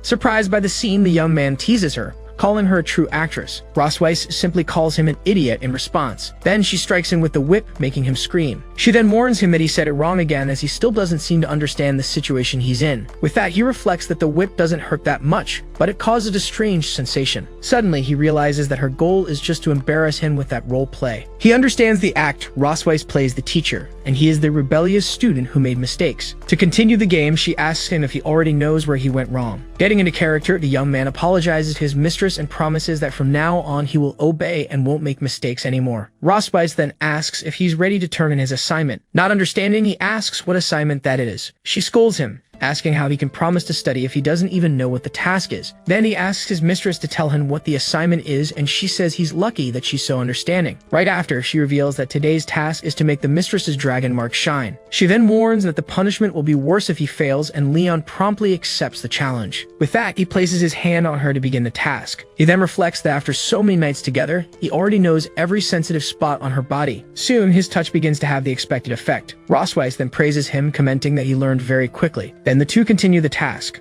The lesson between the two continues intensely in the bedroom. Soon Leon asks if the task is already finished and if it's good enough that way. Rosweiss replies that it was only a warm-up exercise before the real lesson. Then she reminds him that he hasn't even turned in his homework yet. Surprised, the young man asks if that also counts as part of the assignment. He then laments, knowing she wouldn't let him rest, once again defeated by the claws of the dragoness. Right after, he wonders if all of this is happening because of the dragon mark on his chest. He also notices that his mouth is getting drier. His body begins to grow restless with the situation, and he holds her tighter. With that, the game between them intensifies even more on the bed. Rosweiss then comments that Leon is being very naughty. In response, he asks her if that's not exactly what the teacher wanted. She then encourages him to continue, telling him to go faster. Their hands clasp tightly during the moment. After a while, Liam finally manages to catch his breath. After the long night, he reflects that the game between them is finally over. While getting dressed, he asks the teacher if he can leave now, as he has turned in the lesson. However, just as he's about to leave, Rosweiss grabs him by the clothes to stop him. She then informs him that he has only completed the task for one subject and that 6 more remain. Not understanding, the young man can only ask what she means by that. A cry of despair echoes through the starry night. Leon accuses the teacher of being addicted to work, but she merely orders him to prepare to spend the whole night doing homework. Rosweiss just watches the situation with a smile. The next morning, she walks around completely refreshed, while the young man walks with dark circles under his eyes and trembling steps. The twins soon find him, and Noah asks why he looks like he hasn't slept, while Moon points to the huge dark ring under his eye. He then explains that he stayed up late writing his homework. Moon asks if adults also have homework, and Roswise confirms that they do grown-up homework, just like children have theirs. The answer leaves the two girls silent for a moment. Suddenly, Moon exclaims that she discovered a super powerful rule. She then explains her theory. When mommy is doing well, daddy becomes weak, and when daddy is doing well, mommy is the one who becomes weak. Leon praises Moon, saying she's very clever for noticing a truth most people don't realize. He then promises that he'll be the first to defend her if anyone says she's only good at being cute. Hearing the conversation, Noah watches with her arms crossed. Soon after, she looks at the sky and announces that he has arrived. Next, she says goodbye to her mother and younger sister. While Roswise tells her to be careful, Moon asks her sister to come back soon so they can play. Liam also says goodbye, asking Noah to study properly and that they'll see each other next weekend. The girl just nods in response. Soon, she says she's off and is enveloped by teleportation energy. As Moon says goodbye to her sister and a dragon, the family watches her departure. Right after, the father asks the little one what they'll do now that her sister has gone to school. Moon reflects that her daddy is always tired and mommy seems really worried about it. She then declares that since her sister is gone, she will make sure daddy trains and gets stronger. With that, she pulls his arm and invites him to run in the training field, and he accepts the suggestion. Roswise watches the scene and reflects that it's interesting and that she'll keep an eye out to see what happens next. While Leon leads the exercise count, Lil Moon asks why they need to do that. Right after, he explains the importance of warming up before exercising, and the little girl confirms that she understands. Suddenly, Roswise approaches and says she wants to join them. Seeing her mother, Moon celebrates that she's going to run with them too. Soon, Roswise tells her daughter that she won't go easy on her, and Moon replies that she won't go easy on her mom either. Then Leon warns her to be careful not to twist her ankle, since she spends all day sitting in the office. The warrior teases him by reminding him of the last competition she won, but he snaps back that he didn't even use all his strength. That makes the little one excited, and she yells for her mom and dad to fight again. Quickly, the man covers his daughter's mouth, saying that children shouldn't talk about fights. Even so, Moon asks why her dad can't beat her mom, and he wonders how she already learned to attack for real. To clear things up, he explains that he doesn't want to hurt his wife, which is why he lets her win. From a distance, Roswise calls him stubborn and proposes a new contest to see who can run the longest. With determination, Leon accepts the challenge and says that the endurance match is far from decided. As the three prepare for the race, Moon declares that she won't lose either. With that, the maid raises her arm to start the race and gives the signal. The maid then shouts, "Go," and the race between the three begins. While they run, Liam asks his companion if her tail gets in the way. She promptly replies that the tail actually helps maintain balance, something he clearly lacks. Even while ahead, Roswise provokes him, asking him to show his own, but he replies that he doesn't need any tail to win. After 2 laps, Little Moon collapses to the ground, exhausted, saying she can't run anymore. The maid approaches to comfort her, saying that Princess Moon was amazing just for participating. With that, the maid invites her to cheer together from the sidelines for the queen and the prince. While running, Leon realizes he doesn't have much of an advantage since the Silver Dragon people are naturally fast. Even so, he doubles down on his decision.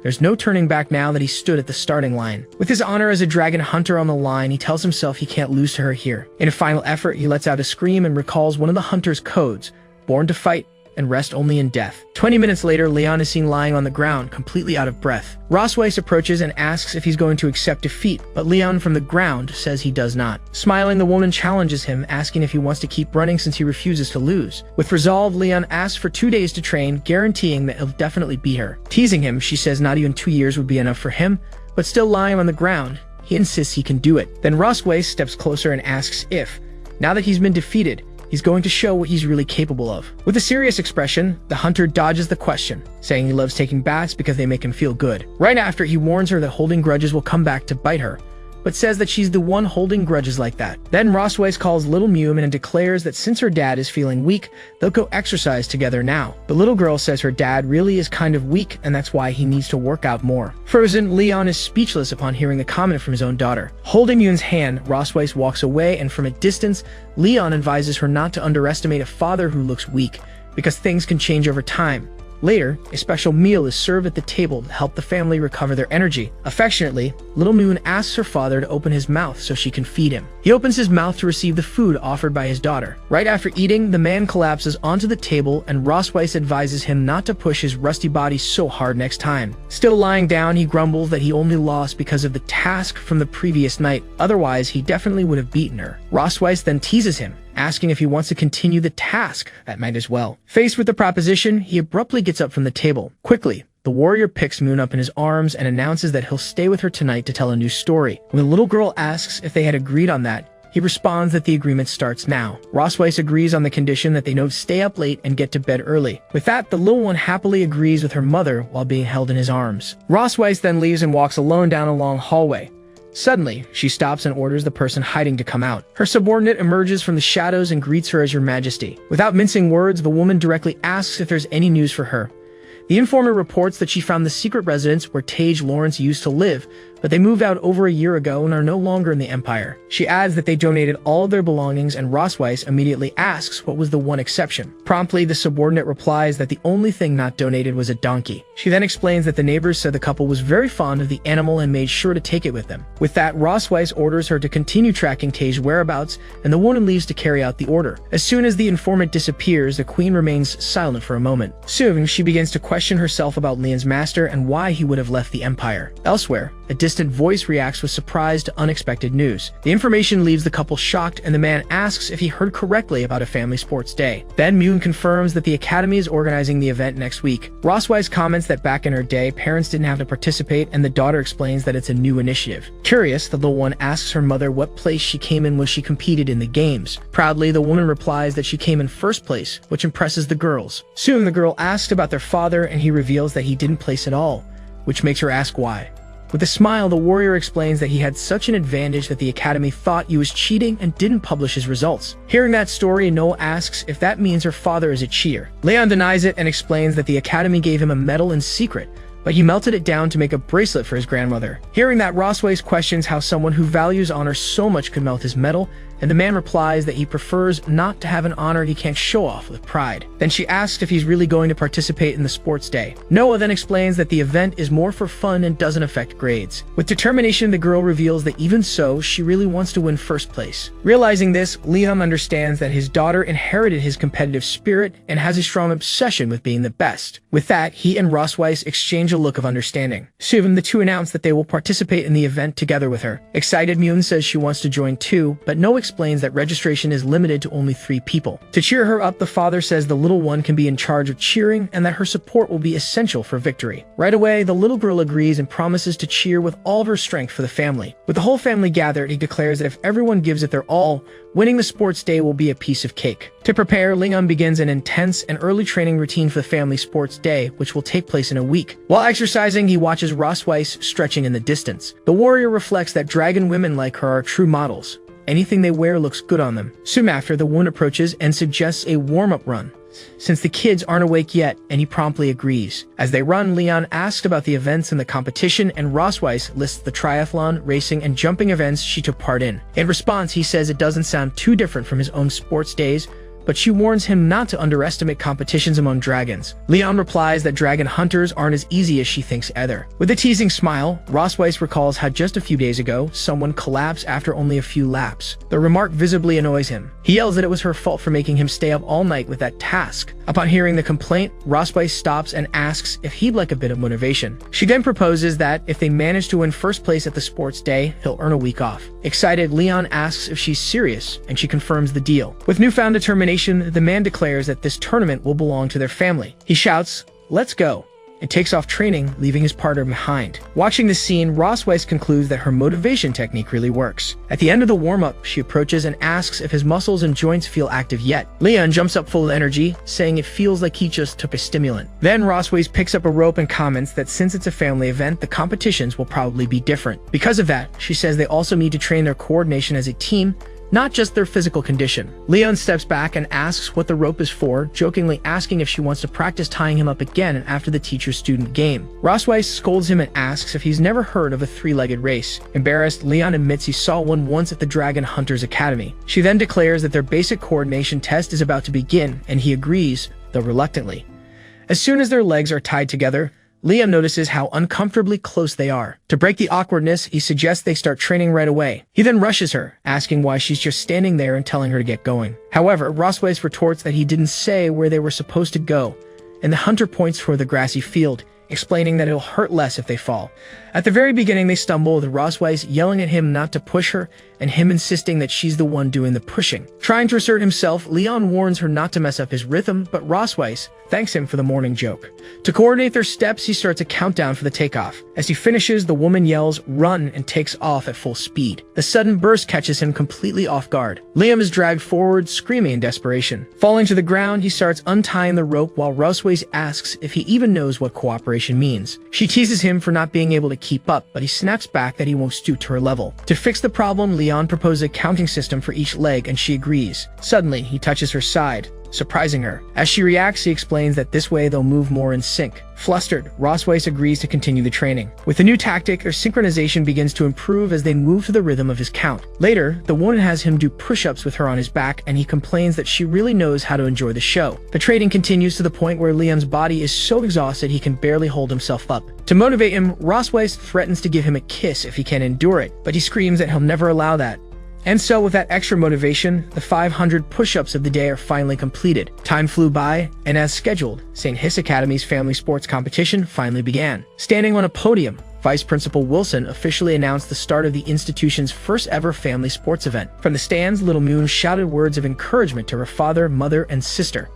Soon, the commentator Cheo Lu introduced herself and announced that she would be narrating the entire progression of the competition. With that, she stated that the first round would be the relay race, with each family sending 3 participants. She then explained that the race would be a total of 3,000 meters, and the team that completed the course in the shortest time would win. One of the organizers then instructed the groups to collect their numbers and proceed to their respective starting points. Upon receiving their numbers, Noah decided that her mother would run the first leg, and she would take the second, with Leon agreeing without hesitation. The young girl then turned to her father and assigned him to run the third and final stage of the race. Confidently, he replied with a "of course," confirming the trio's strategy. Rosways then informed them that the race was about to begin at her starting position and that everyone should get into place. With everything set, the two shared one last glance before the race began. Already on the track, Rosways reassured her daughter not to be nervous, as she would be the first to pass her the baton. Meanwhile, the father and daughter waited in their respective positions for their turn to run. Soon, one of the organizers called the second leg runners to gather in the waiting area. Before parting ways, Leon told his daughter he'd be waiting for her in the third stage and asked her to take care. He then approached the little one and asked if she would cheer for Daddy during the race. With a nod, Hello Girl agreed and said that she would. The two bumped fists in a gesture of mutual trust. Shortly after, the commentator announced that the relay race was about to start and asked the first leg athletes to get into position. From the stands, Mune shouted with pom-poms in hand, cheering her mother on.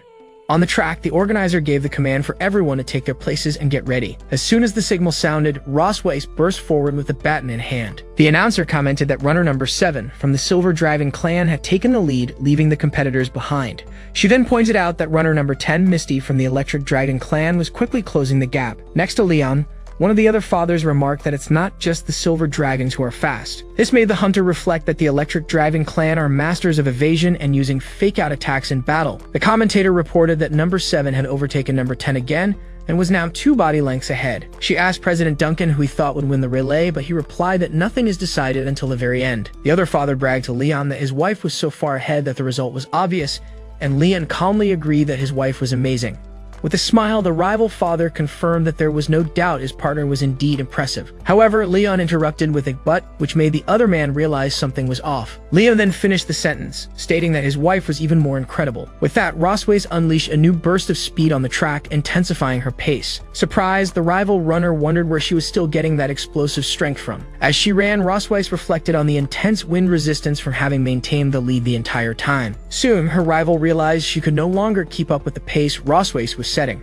The commentator narrated that number 7 was using the body of her opponent to reduce wind drag and accelerate during the final stretch. With this maneuver, the narrator confirmed that she was the first to hand off the baton to the next runner. Next, the commentator reported that number 10 had also completed the handoff and questioned whether the new runner would be able to catch up with Noah. Watching her daughter take off, Rosways reacted with a slight jolt of concern. From a distance, her husband gave her a thumbs up to reassure her. Clenching her fist, she now placed her full trust in the next runners. Back on the track, the announcer reports that the second leg runners are already taking off, while one of the competitors complains about the speed of the leaders. Next, the commentator announces that at this moment, the race is being led by competitor Noel and runner Dean. As he passes her, Dean taunts her, saying, "Goodbye, little legs." With a determined look, she thinks to herself that she can't let him get too far ahead. From the stands, Mune shouts words of support, saying she believes in her sister. The commentator wonders whether Dean's lead will be decisive, but the president insists that nothing is decided until the very end. Soon after, the announcer informs that both runners have just exited the final turn and are approaching the home stretch. The commentator highlights that the two dragons are running side by side, with neither giving the other any room. With that, the announcer questions who will manage to pass the baton first for the final leg of the race. Then the commentator confirms that Dean hands off the baton with a slight lead, and Noah also completes the exchange successfully. As soon as she finishes her leg, she apologizes to her mother for wasting the advantage that had been built. Rossweiss reassures her, saying she did very well, and that her opponent had a physical advantage for being older. She then invites her daughter to go with her to the finish line to cheer for Daddy. Back in the stands, Myun yells that her daddy needs strength and that he's the best. On the track, the rival runner warns Leon to pay attention because he's about to gain a 5-second lead. As he bursts forward, the opponent laughs loudly, mercilessly taunting him. Leon internally thinks that the rival shouldn't underestimate his obsession with vacation time. With the race heating up, the commentator narrates that Gordon and the representative of the Silver Dragon clan continue to accelerate,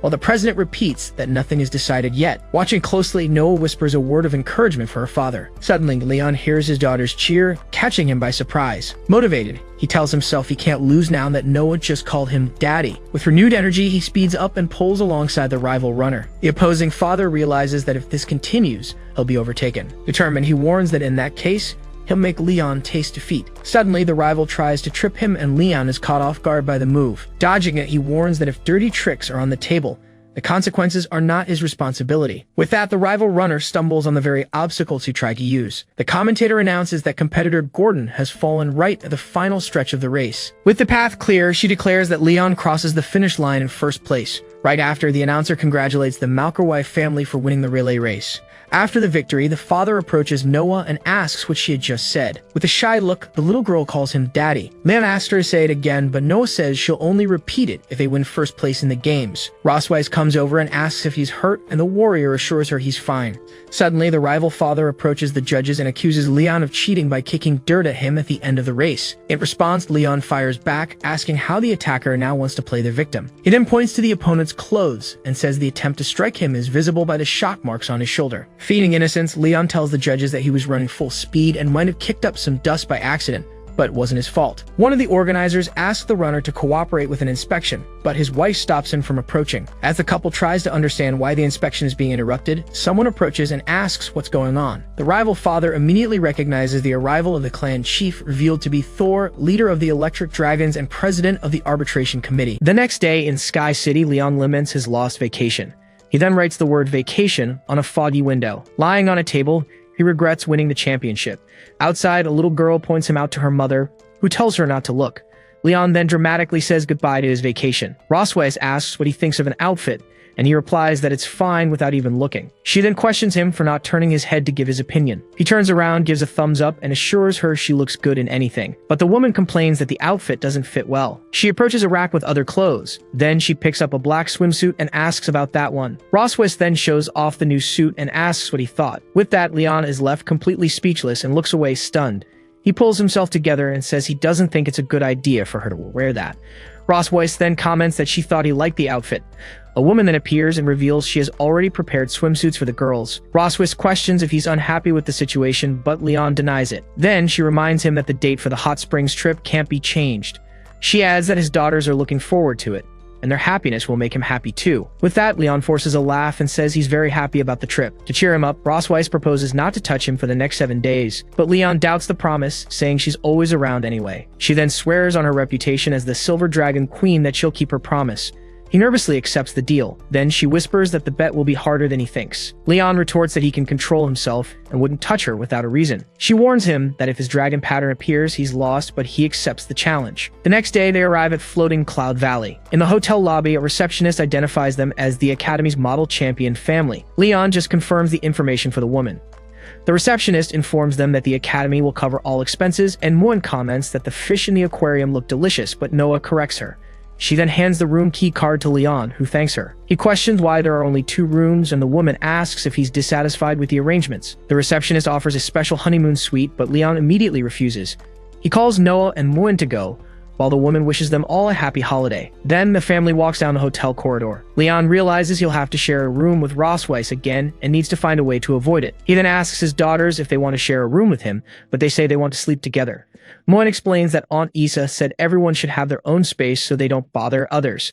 He then laments that his daughter foiled his plan. Noah states she can take good care of Moen, suggesting they should enjoy their time together. Roswis hands the room key card to Noah and tells them to call if they need anything. Moen then calls her sister, excited to open their room door. Leon laments that the kids have grown up and don't need him anymore. Roswis hurries him along while he realizes that the real test is just beginning.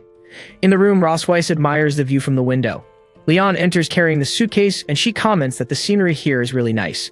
He then asks her if she's ever been to this place before, but she denies it, explaining that she's been too busy with clan matters to go out with the children. She continues, saying that's why she brought a camera to take some souvenir photos. Leon startles when he hears the word camera, wondering if it's the same one he used before. Opening the suitcase, he finds the camera, and she confirms it's the prize she won at the school's sports event. He then despairs, remembering that the camera contains embarrassing photos he took of her during the sports event. Roswis then approaches from behind and asks for the camera. He protects the object and offers to take the pictures, claiming to be a super professional. She questions him about when he became a photographer, and he replies that he's been photographing his master's donkey since he was a kid. She then agrees and invites him for a walk before the barbecue and fireworks at night, and he accepts. The family strolls through the garden, and Leon announces he'll be the photographer for the day, much to the girls' delight. Next, the two little girls pose together for a photo in front of a large statue. Noah approaches a small deer and offers it a carrot to eat. The children comment on Roswis's beauty as she poses surrounded by deer. Then Moen points to a carousel and calls for her mother to go play. The woman then tries her luck at a claw machine to get a prize. Leon takes the opportunity to snap a picture, praising her expression. He celebrates having managed to capture a picture of Roswis smiling. Then he looks at the photo he just took on the camera's display. She admits the photo turned out well, and Leon brags that he shouldn't be underestimated. Later, in line to buy drinks, she questions him for following her. She then turns around holding a small teddy bear. Leon stares at her, not understanding the situation. Roswis offers the bear to him, asking if he didn't give her one in Sky City. He smiles and explains that the one he gave her was the Bear King, while this one is just a cub. The woman then gets annoyed by his comment. She asks if he doesn't want the gift, but Leon quickly says that's not what he said. Meanwhile, sitting on a bench, Moen complains about how long her parents are taking to bring her drink. Noah then confesses that actually she's sometimes jealous of Moen. Her sister, surprised, asks why she would be jealous. The little girl explains it's because she can say anything to their parents without hesitation. Moen says she can do that too, but Noah denies it, saying she can't. She justifies this by saying she's a big girl now and can't just say whatever she wants. A narration explains that Noah wasn't always like this, having been born just 20 minutes before her sister. The two grew up together under their mother's care, exploring the world and learning. To them, their mother was always the most powerful and omnipotent being that existed. But one day, Noah saw her mother next to her unconscious father and realized her fragile side. The little girl then wondered if she could share her mother's responsibilities when she grew up. Since then, the desire to take care of the family grew in her heart, and she began to act like an adult. Noah forced herself to mature quickly, becoming independent and getting good grades. This was all done to prevent her mother from being as sad as she was that day. Back in the present, Moen says she doesn't understand complicated things, but she's also very jealous of her sister. Noah is surprised and asks why she would be jealous. Noah asks how her sister could possibly envy her, but Moen stands up and says she's wrong. She explains that her sister is smart, always looking after her like a grown-up and winning lots of awards. She declares that's why she wants to be just like her sister in the future, which surprises Noah. Noah replies that her sister doesn't know what she'll be like in the future. Moen then asks what she wants to be in the future. She answers she must be what's expected of her, as Leon approaches, teasing that Moen is just like her sister. He then hands the drinks to his daughters, who thank their father. Later that night, a fireworks display lights up the sky. The two sisters watch the light show intently. Sitting on a bench, they agree the trip was worth it after seeing their daughters' reactions. Leon holds the teddy bear and says that as a father, he wants to capture all their moments. He then notices something. Suddenly, Roswis appears with the camera and asks him when he took it to look at the photos.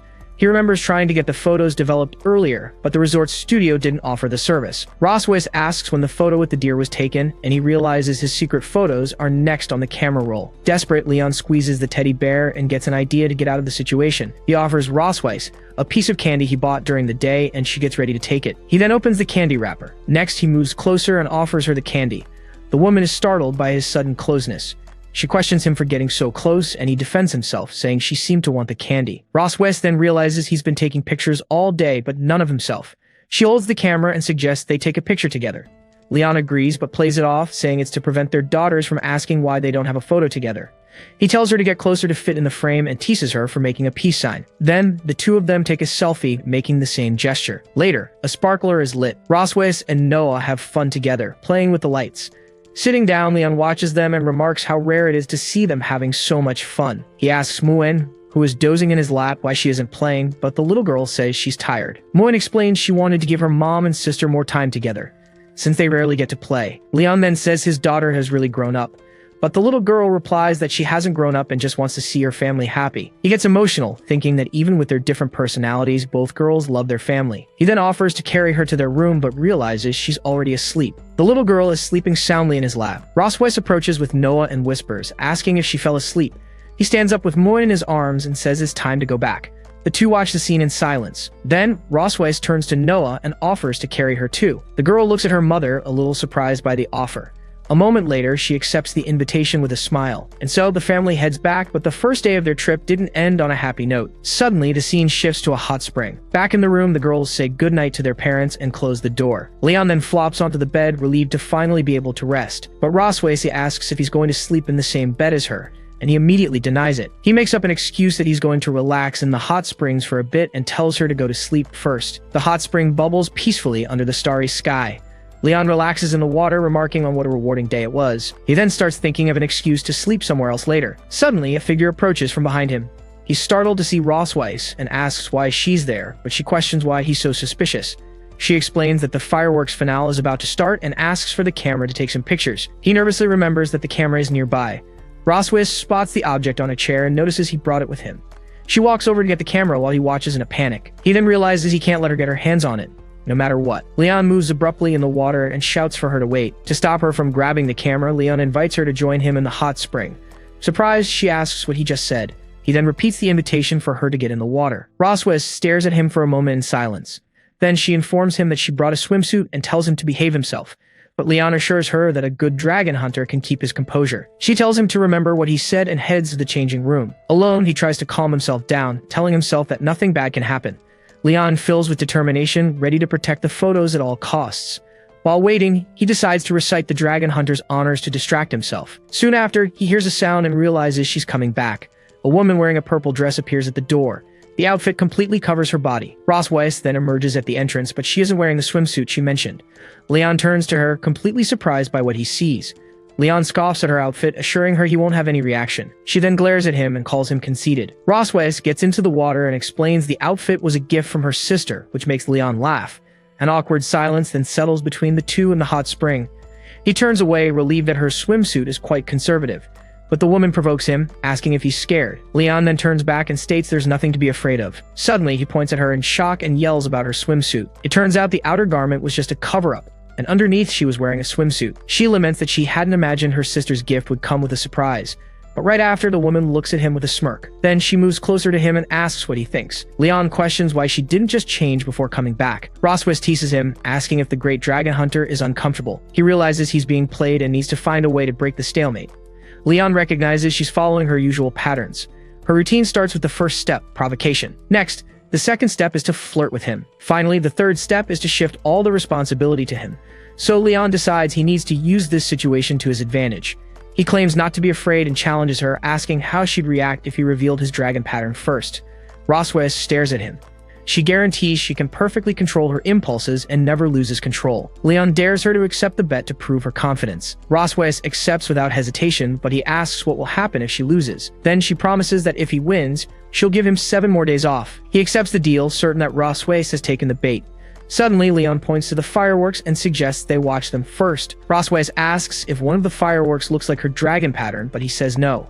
To avoid any visual stimulation, he decides not to look at her. Suddenly, he wonders why she started singing out of nowhere. Ross explains that the dragon pattern is like little stars. She asks what he thought of the song, but Leon replies it's no better than his bath song. Then, Ross shouts that her dragon pattern is glowing. Leon is shocked, not understanding how that's possible.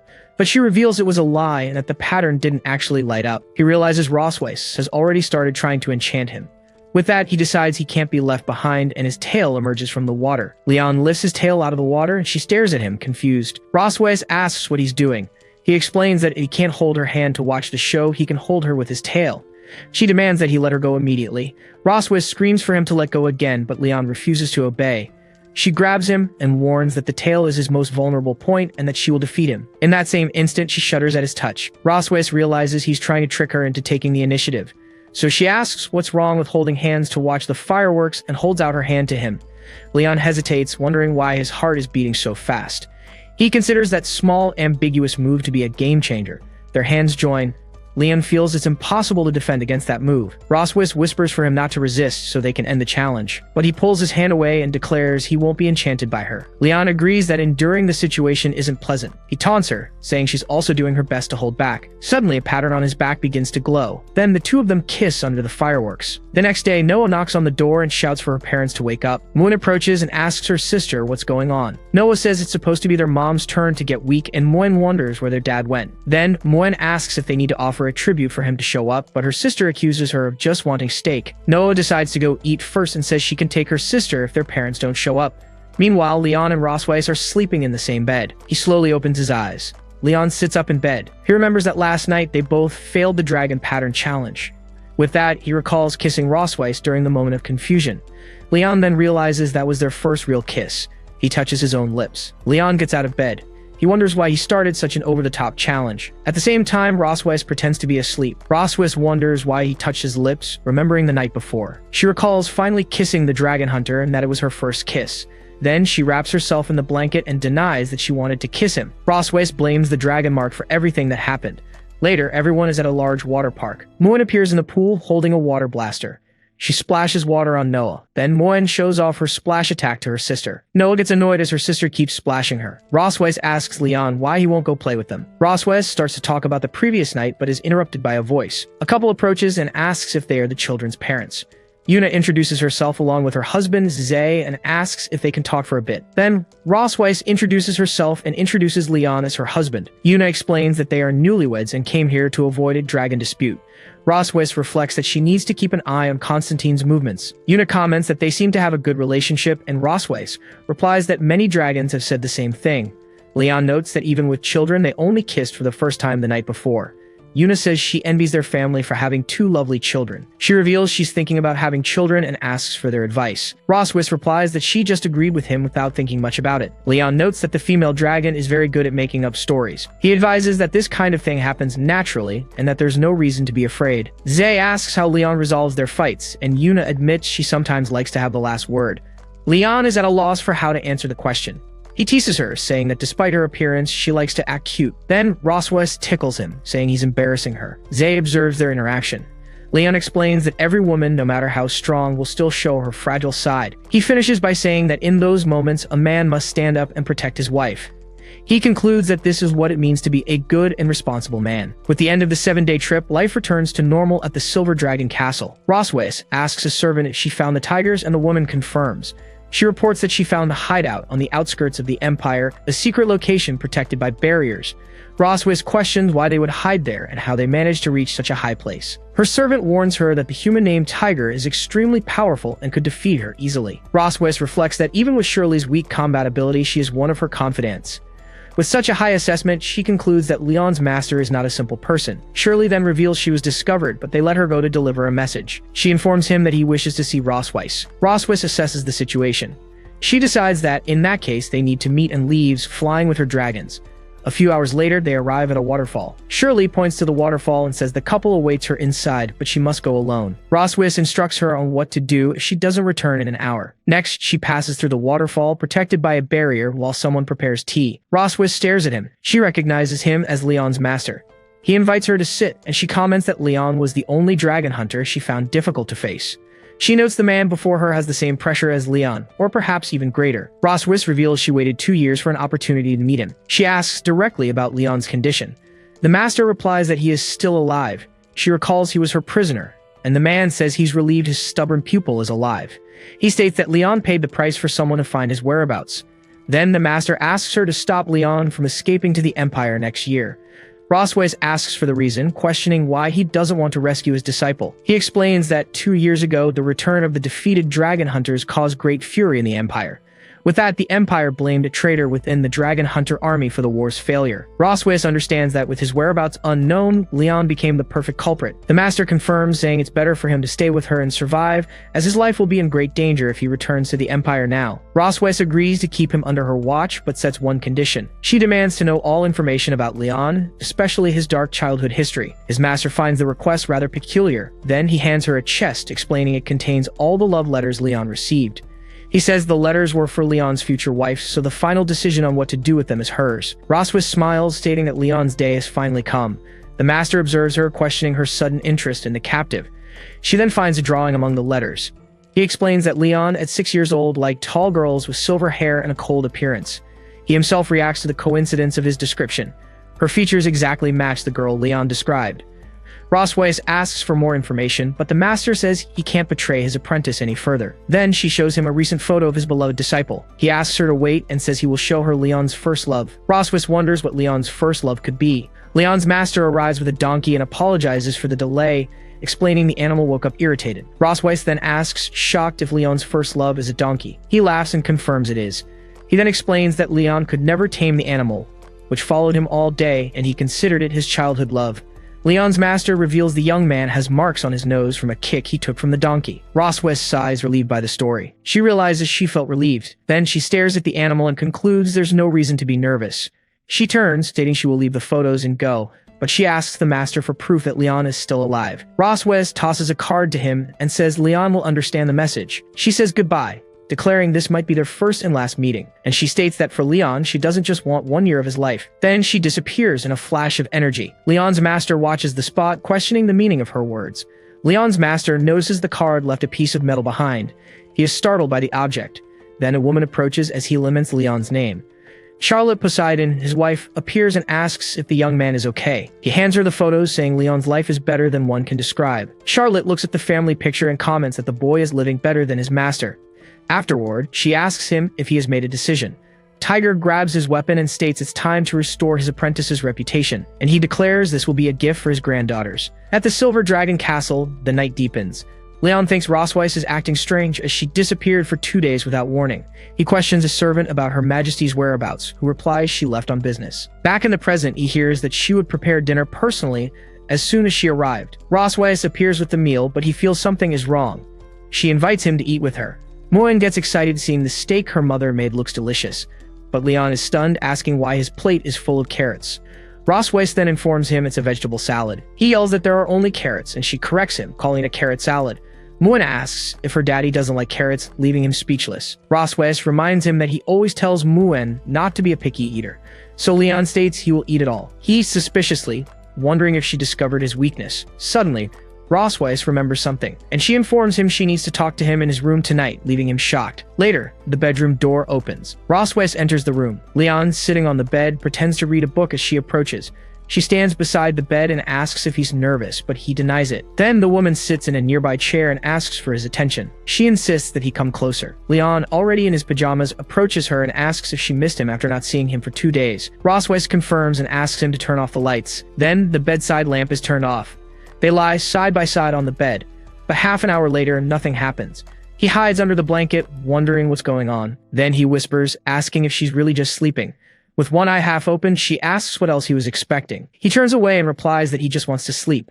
Leon then decides to save his energy, planning to turn the tables when she least expects it. The clock on the nightstand marks the passing of time. Suddenly, Roswis opens her eyes. She sits up in bed and picks up the clock, and she remembers the Master's advice that at 2:30 in the morning, Leon might reveal his thoughts in his sleep. Roswis moves closer to him and decides to run a simple test first, so she asks for the name of his youngest daughter. Leon answers Moen in his sleep, and she confirms the plan is working. She asks him what kind of girl he likes, and he replies that he prefers tall girls with silver hair. Next, she asks why he rejected girls who look like that in school, and he says he didn't like her. Roswis gets annoyed as he hesitated for 5 seconds before rejecting her.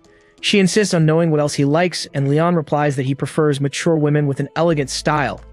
Roswis asks if he'd like to see his classmates in that kind of outfit, but he denies it. She then presses him to know who he would like to see in that outfit. With a smile, he whispers the name Roswis. She is completely stunned by the answer, and she reacts embarrassed by the unexpected confession. Roswis wakes him up and demands to know why he wants to see her in a bunny girl outfit. He starts to explain why, but falls fast asleep. She realizes he fell back asleep at the crucial moment. Rossweiss warns him that next time she'll make him embarrass himself while he sleepwalks. The next afternoon, Muen is playing outside the Silver Dragon Castle. Leon then asks Rossweiss when she left the previous night, and she replies that it was after he fell asleep. She teases him, asking if he's disappointed about it, but he replies that the castle is hers and she can sleep wherever she wants. Rossweiss reveals that she heard him talking in his sleep, and he asks, startled, what he said. She lies, saying he seemed to regret not accepting a classmate's confession. Leon denies everything, explaining that he was too focused on serving his country to think about love. She suggests that dreams can reveal true feelings, but he continues to deny it. Muen, who was picking flowers, reacts to a sound. Then, she calls for her sister and runs towards a pillar of light, as Leon tells her to slow down. Noah appears with Muen and announces that she's back. Leon notices an object in Noah's hand and asks what it is. Noah explains that it's a homework assignment from her academy. They read the assignment, which is to write an 800-word essay about family and happiness. Rossweiss is surprised to learn it's a competition, and Noah says the other families are dragons and cocoons. Then, the girl states she wants to use her family's unique advantage as viviparous dragons. Moana asks what that advantage would be, and Noah prepares to tell her. Next, she shouts that the advantage is mommy and daddy's love, leaving them both shocked. Leon and Rossweiss look at each other, questioning their love. Noah asks for help finding materials and inspiration, and Muen gets excited to watch. Leon agrees to help, and Rossweiss asks Noah how they should cooperate. The girl then orders them to go on a date in Sky City the next day. The next day in Sky City, the two of them wear matching couples outfits prepared by their daughters. Leon suggests they start the date, and she agrees. He questions if Noah even knows what a date is, but Rossweiss claims she's a child who knows a lot. Next, he asks if she's ever been on a date, and she replies that she's been busy for hundreds of years. Leon also reflects that he spent his life focused on studies, his career, and raising his daughters. They both then realize they have no experience with dates, but Rossweiss confidently states that she already prepared the night before. Leon is startled to realize she only read romance novels. He then admits he also looked up information and listed common activities for couples. Rossweiss shows him a list of activities that don't involve excessive physical contact. Then Leon gets excited and declares they will give Noah the perfect material for her essay. At the zoo, Noah jots down notes while Muen eats ice cream. Afterward, they stroll through a clothing fair under the watchful eyes of their daughters. During a musical, Leon and Rossweiss fall asleep, but the girls keep watching. Suddenly, the show's host picks them from the audience. As part of the attraction, Leon gets on one knee and proposes to her. He places the ring on her finger as their daughters watch the scene. Next, the couple arrives at a fortune-telling tent. A fortune teller introduces herself and asks Rossweiss if she's a Scorpio. Surprised, she confirms her birthday is on October 25th and asks how the woman knew. The fortune teller explains that Scorpio girls are emotional and intense, despite seeming cold on the outside. Leon whispers that it's just a trick to fool kids, but she adds that for them, love is an all-or-nothing matter. Then, the woman turns to him and asks if he's a Leo, and he confirms it. She shakes her head, stating that their signs are very incompatible. Leon has a sudden revelation. He calls her Master, and concludes that their signs' incompatibility is the reason for their fights. The fortune teller advises him to give Rossweiss more security and express his love more. Leon then reflects on the idea of expressing love for her. Suddenly, the two feel a strong connection, and the fortune teller confirms that this was her intention. Afterward, she offers to use her crystal ball to predict their near future. She asks him to place his hand on the crystal ball, and Leon agrees. Then, he places his hands on the object. The psychic claims she sees iron bars and weeds in her crystal ball. Then, she reveals he's been in prison, leaving him shocked, while Rossweiss laughs at the situation. She offers to help him escape this prison for 100 gold coins. Leon is suspicious, but Rossweiss offers financial support for him to avoid disaster. He tells her they should leave, saying they shouldn't fall for this kind of trick. The psychic tries to stop them from leaving, revealing they will have children in the future. She insists she's not kidding and that they will indeed have many children. Once outside, Rossweiss asks why he didn't want to continue with the reading. Leon questions the possibility of them having children, and she agrees it's truly impossible, but he admits he experienced many new things that day and that it felt good. Rossweiss agrees, saying it was as if they were really dating. Leon replies that he's happy if she enjoyed the experience. Then she asks what their next destination is, and he announces that the final stop is the beach to see the sunset. They arrive at a beach not far from Sky City. Leon excitedly declares that the last stop on their date today is the beach. Rossweiss looks around and asks if he doesn't find the atmosphere a bit cheesy, as they watch other couples on the beach. Leon then agrees that the place is a date paradise, and suggests they go somewhere with fewer people. They walk along the shore at sunset. He notices the sunlight has dyed Rossweiss's hair a golden color. She notices him looking. Then the woman asks him why he's staring at her. He looks away and replies that he was just looking at the sun. Rossweiss calls him stubborn, but Leon declares he's only in a relationship with her. Suddenly, he seems to understand the situation, and accuses her of being jealous. She quickly covers his mouth and denies the accusation. Next, she whispers that he said a lot of bombshell things that night and asks if he wants to hear them. He shakes his head no, scared by the suggestion. She laughs, says she won't tell, and runs off while he chases after her, asking what else he said in his sleep. Hiding, Moen notices how happy her mother looks, smiling, while Noah regrets not having her camera. Then the servant says it's actually not a shame, and the girl asks why. She explains that fleeting beauty is more meaningful for Her Majesty and that they should cherish the moment in their hearts. The girls watch their mother smiling and agree. Roswis splashes water at Leon, who warns her to wait. She keeps running through the water. Suddenly, she slips and screams. Leon runs toward her and yells for her to be careful. Then, he holds her tightly in his arms. The two of them stare at each other for a moment. The closeness causes a reaction in Leon. Roswis moves closer to him and kisses him. They kiss on the beach during the sunset. The servant smiles and gently turns the girls' faces away, saying this was a private moment for the two of them. Leon reflects for a moment on the beach. Roswis then states that the perfection of a story depends on its ending. She holds out her hand, asking if he dares to hold the hand of the least compatible Scorpio. He smiles at the taunt. Then he takes her hand and says there's nothing to fear. Hand in hand, they walk along the beach as their date ends with the sunset. Sometime later, Noah wins the essay contest by describing her parents as a loving and strange couple. That night, a light is on in the room. Leon is looking for something under the bed. Next, he gets up from the floor. He reveals that he secretly printed photos of her in a kitten costume from an old festival and needs to hide them well. He sits on the floor, wondering where he should hide the last photo. Suddenly, someone enters the room. Leon turns around, startled by the sound. He quickly hides the photos in a drawer. He hurries back to his spot. Roswis enters the room and finds him reading on the couch. Leon then asks if she's turning in for the night, hoping she would stay a little longer. She smiles and asks if that's not possible. He agrees, telling her to do as she pleases. Leon thinks that he now has the upper hand to deal with any of her tricks. She sits next to him and asks if he likes bunny girls. Startled, he yells and wonders if his secret photo collection has been discovered. Roswis then reveals he talked in his sleep about wanting to see his classmates dressed as bunny girls. Leon denies it and declares that if he were to ask, he would ask her to wear the outfit. She's surprised to realize he took the chance to reveal his true feelings, but she decides to tease him a little more, and states that he can dream on, because she will never wear a bunny girl outfit for him. He concludes that since she didn't find the photos, he still has the advantage. Then Leon smiles and asks what she would do if she wore the bunny outfit. Roswis warns him that if he plans to use magic to force her, his tricks won't escape her sight, and then she challenges him, saying that if he succeeds, she'll have to publicly admit that he won the argument. Leon stares at her and asks if she's serious. She confirms, but reminds him to think about the consequences if his little plan fails. Then he gets up from the couch and states he doesn't need any tricks as he opens a secret compartment. Leon explains that he's already done everything he needed to. Next, he throws a photo of her in a bunny costume onto the table, calling it a masterpiece. Roswis glares at him as he reveals another photo, calling it a once-in-a-lifetime opportunity. He spreads several photos on the table, declaring the last one the final art. An aura of energy erupts around her. She asks when the photos were taken, and Leon realizes the dragoness is furious. He tells her to calm down and reminds her of the days she was unconscious due to the blood curse. With a dark expression, she asks if he intends to use this against her.